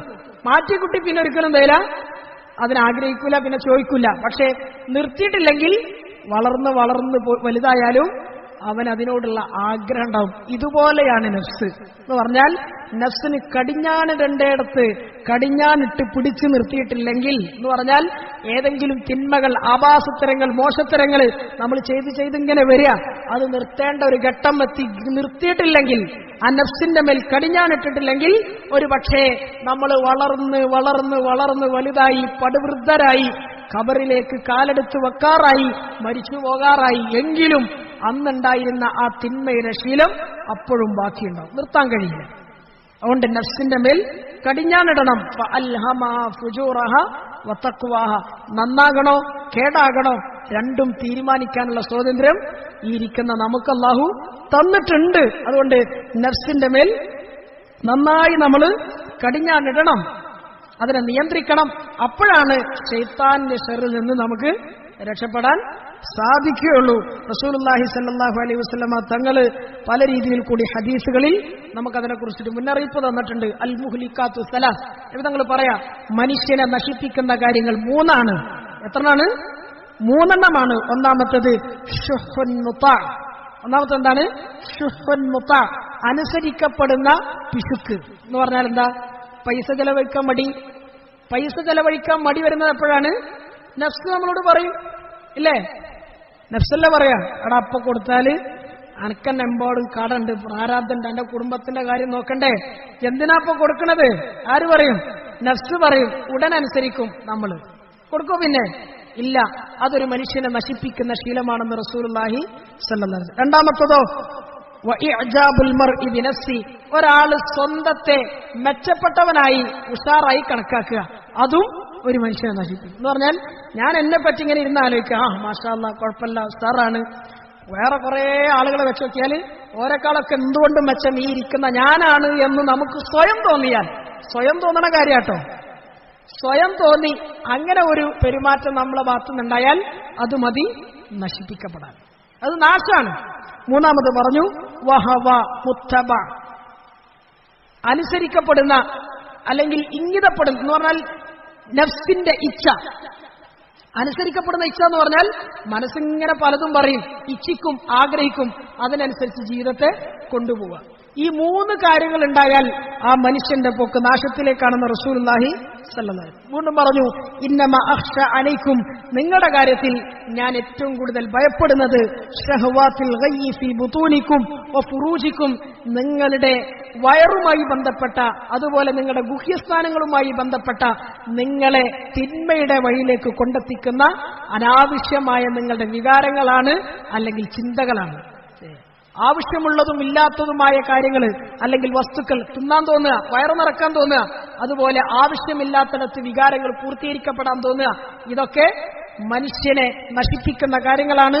ആ കാര്യങ്ങളെയാണ് ഞാൻ നിങ്ങളുടെ മേൽ ഭയപ്പെടുന്നത് എന്ന് റസൂലുള്ളാഹി സല്ലല്ലാഹു അലൈഹി വസല്ലമ തങ്ങൾ പറയാം. അലി ഇബ്നു അബി ത്വാലിബ് റളിയല്ലാഹു അൻഹു പറയുന്നുണ്ട്, ഇന്ന അഖ്വഫ മാ അഖാഫു അലൈക്കും, നിങ്ങളുടെ കാര്യത്തിൽ ഞാൻ ഏറ്റവും കൂടുതൽ ഭയക്കുന്നത് ഇസ്നത്താൻ, രണ്ട് കാര്യങ്ങളാണ്. ഒന്നാമത്തത് തൂലുൽ അമൽ, നീണ്ട വ്യാമോഹങ്ങളാണ്. ഒന്നാമത്തെ എന്താണ്? നീണ്ട വ്യാമോഹങ്ങളാണ്. രണ്ടാമത്തത് വത്തിബാഉൽ ഹവ, സ്വന്തം നഫ്സിന്റെ ആഗ്രഹങ്ങളെയും ഇച്ഛകളെയും പിൻപറ്റലാണ്. ഇത് രണ്ടും നിങ്ങളുടെ കാര്യത്തിൽ ഞാൻ ഏറ്റവും കൂടുതൽ ഭയപ്പെടുന്നു. എന്നാൽ ഇത് രണ്ടിന്റെയും അപകടം ഫഅമ്മ തൂലുൽ അമൽ, ഒരാൾക്ക് നീണ്ട നീണ്ട വ്യാമോഹങ്ങളും സ്വപ്നങ്ങളും ആഗ്രഹങ്ങളും ഉണ്ടായാൽ ഫയുൻസിൽ ആഖിറ, സ്വാഭാവികമായിട്ടും അവൻ ആഖിറത്തിന്റെ കാര്യം മറന്നു. വലിയ വലിയ ആഗ്രഹങ്ങൾ, ചിന്തകൾ, പ്ലാനുകൾ, ഒരു പക്ഷെ നമ്മുടെ ആയുസ് കൊണ്ട് എങ്ങനെ പണിയെടുത്താലും അധ്വാനിച്ചാലും നമുക്ക് നേടിയെടുക്കാൻ കഴിയാത്ത അത്രയും വലിയ ആഗ്രഹങ്ങളായിരിക്കും ഇരിക്കുന്ന നമ്മളുടെയൊക്കെ ഉള്ളിൽ. അതുണ്ടായാൽ സ്വാഭാവികമായിട്ടും പിന്നെ ആഖിറത്തിന് തയ്യാറെടുക്കാൻ നമുക്ക് സമയം കിട്ടൂല. കാരണം ആ ആഗ്രഹങ്ങൾ പൂർത്തിയാണ്ടേ. അപ്പൊ പിന്നെ അതിന്റെ പിന്നാലെ കാരണം ആഖിറത്ത് നമ്മൾ മറന്നുപോകും. അമ്മ ഇത്തിബാഉൽ ഹവ, സ്വന്തം നഫ്സിന്റെ ഇച്ഛകളെ പിന്തുടരുന്ന അല്ലെങ്കിൽ പിൻപറ്റുന്ന ആ ഒരു ശൈലി, ആ ഒരു സ്വഭാവങ്ങൾക്കുണ്ടായാൽ ഫയസുദ്ദു അനിൽ ഹഖ്, സത്യത്തെ തൊട്ട് അത് നിങ്ങളെ തടയും. എന്ന് പറഞ്ഞാൽ ഹക്കിനെ പിന്നെ നിങ്ങൾക്കൊരു പ്രശ്നമായിട്ടേ തോന്നില്ല. ഉള്ള നല്ലതും ചീത്തതൊക്കെ നിങ്ങൾക്ക് അനുഭവിക്കാനും ആസ്വദിക്കാനും തോന്നും. ഇത് രണ്ടും അപകടം പിടിച്ചതാണ് എന്ന് അലി ഇബ്നു അബി ത്വാലിബ് റളിയല്ലാഹു അൻഹു പറയാം. ഇബ്നു അബ്ബാസ് റളിയല്ലാഹു അൻഹു പറയുന്നുണ്ട്, ലാ തുജാലിസു അസ്ഹാബൽ ഹവ, നഫ്സിന്റെ ഇച്ഛകളെ പിൻപറ്റുന്നവരായ അത്തരം വിഭാഗം ആളുകൾ കുറെ ഉണ്ടാവും, അവരുടെ കൂട്ടത്തിൽ ഒരിക്കലും നിങ്ങൾ ഇരിക്കരുത്. ലാ തുജാലിസു, നിങ്ങൾ കൂട്ടുകൂടരുത്, നിങ്ങൾ ഇരിക്കരുത്, നിങ്ങൾ സമയം ചെലവഴിക്കരുത്. ആരോടൊപ്പം? അസ്ഹാബൽ ഹവ, നഫ്സിന്റെ ഇച്ഛകളെ പിൻപറ്റി ജീവിക്കുന്ന ആളുകൾ. എന്നാൽ ഭൗതികതയുടെ ആളുകൾ, ആഖിറത്തെ കുറിച്ച് ചിന്തയില്ലാത്ത ആളുകൾ, ദുനിയാവിൽ കുറെ നേടണം, ഉണ്ടാക്കണം, അനുഭവിക്കണം, ആസ്വദിക്കണം, അടിച്ചു പൊളിക്കണം, ഇത് മാത്രം പറയുകയും ചിന്തിക്കുകയും ചെയ്യുന്ന കുറെ ആളുകളുണ്ട്.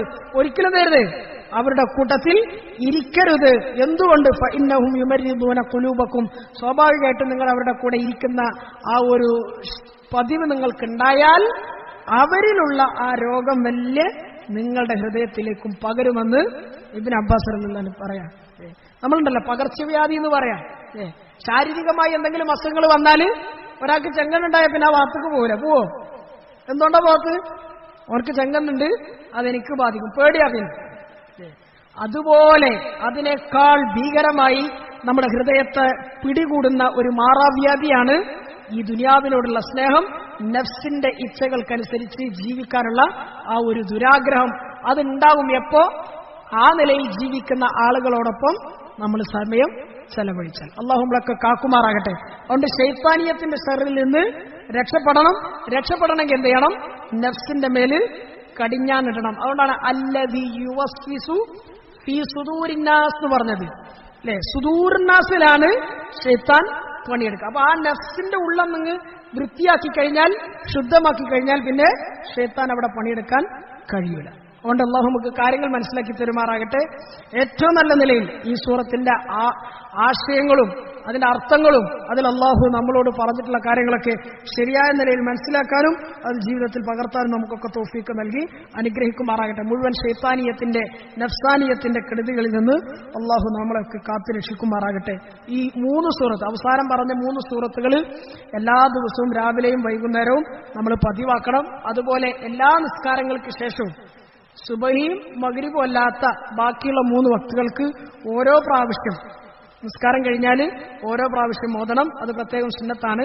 മഗ്രിബിന് ശേഷവും സുബഹിക്ക് ശേഷവും 3 പ്രാവശ്യം ഓതൽ പ്രത്യേകം സുന്നത്താണ്. അല്ലാഹു നമുക്ക് അമൽ ചെയ്യാൻ തൗഫീഖ്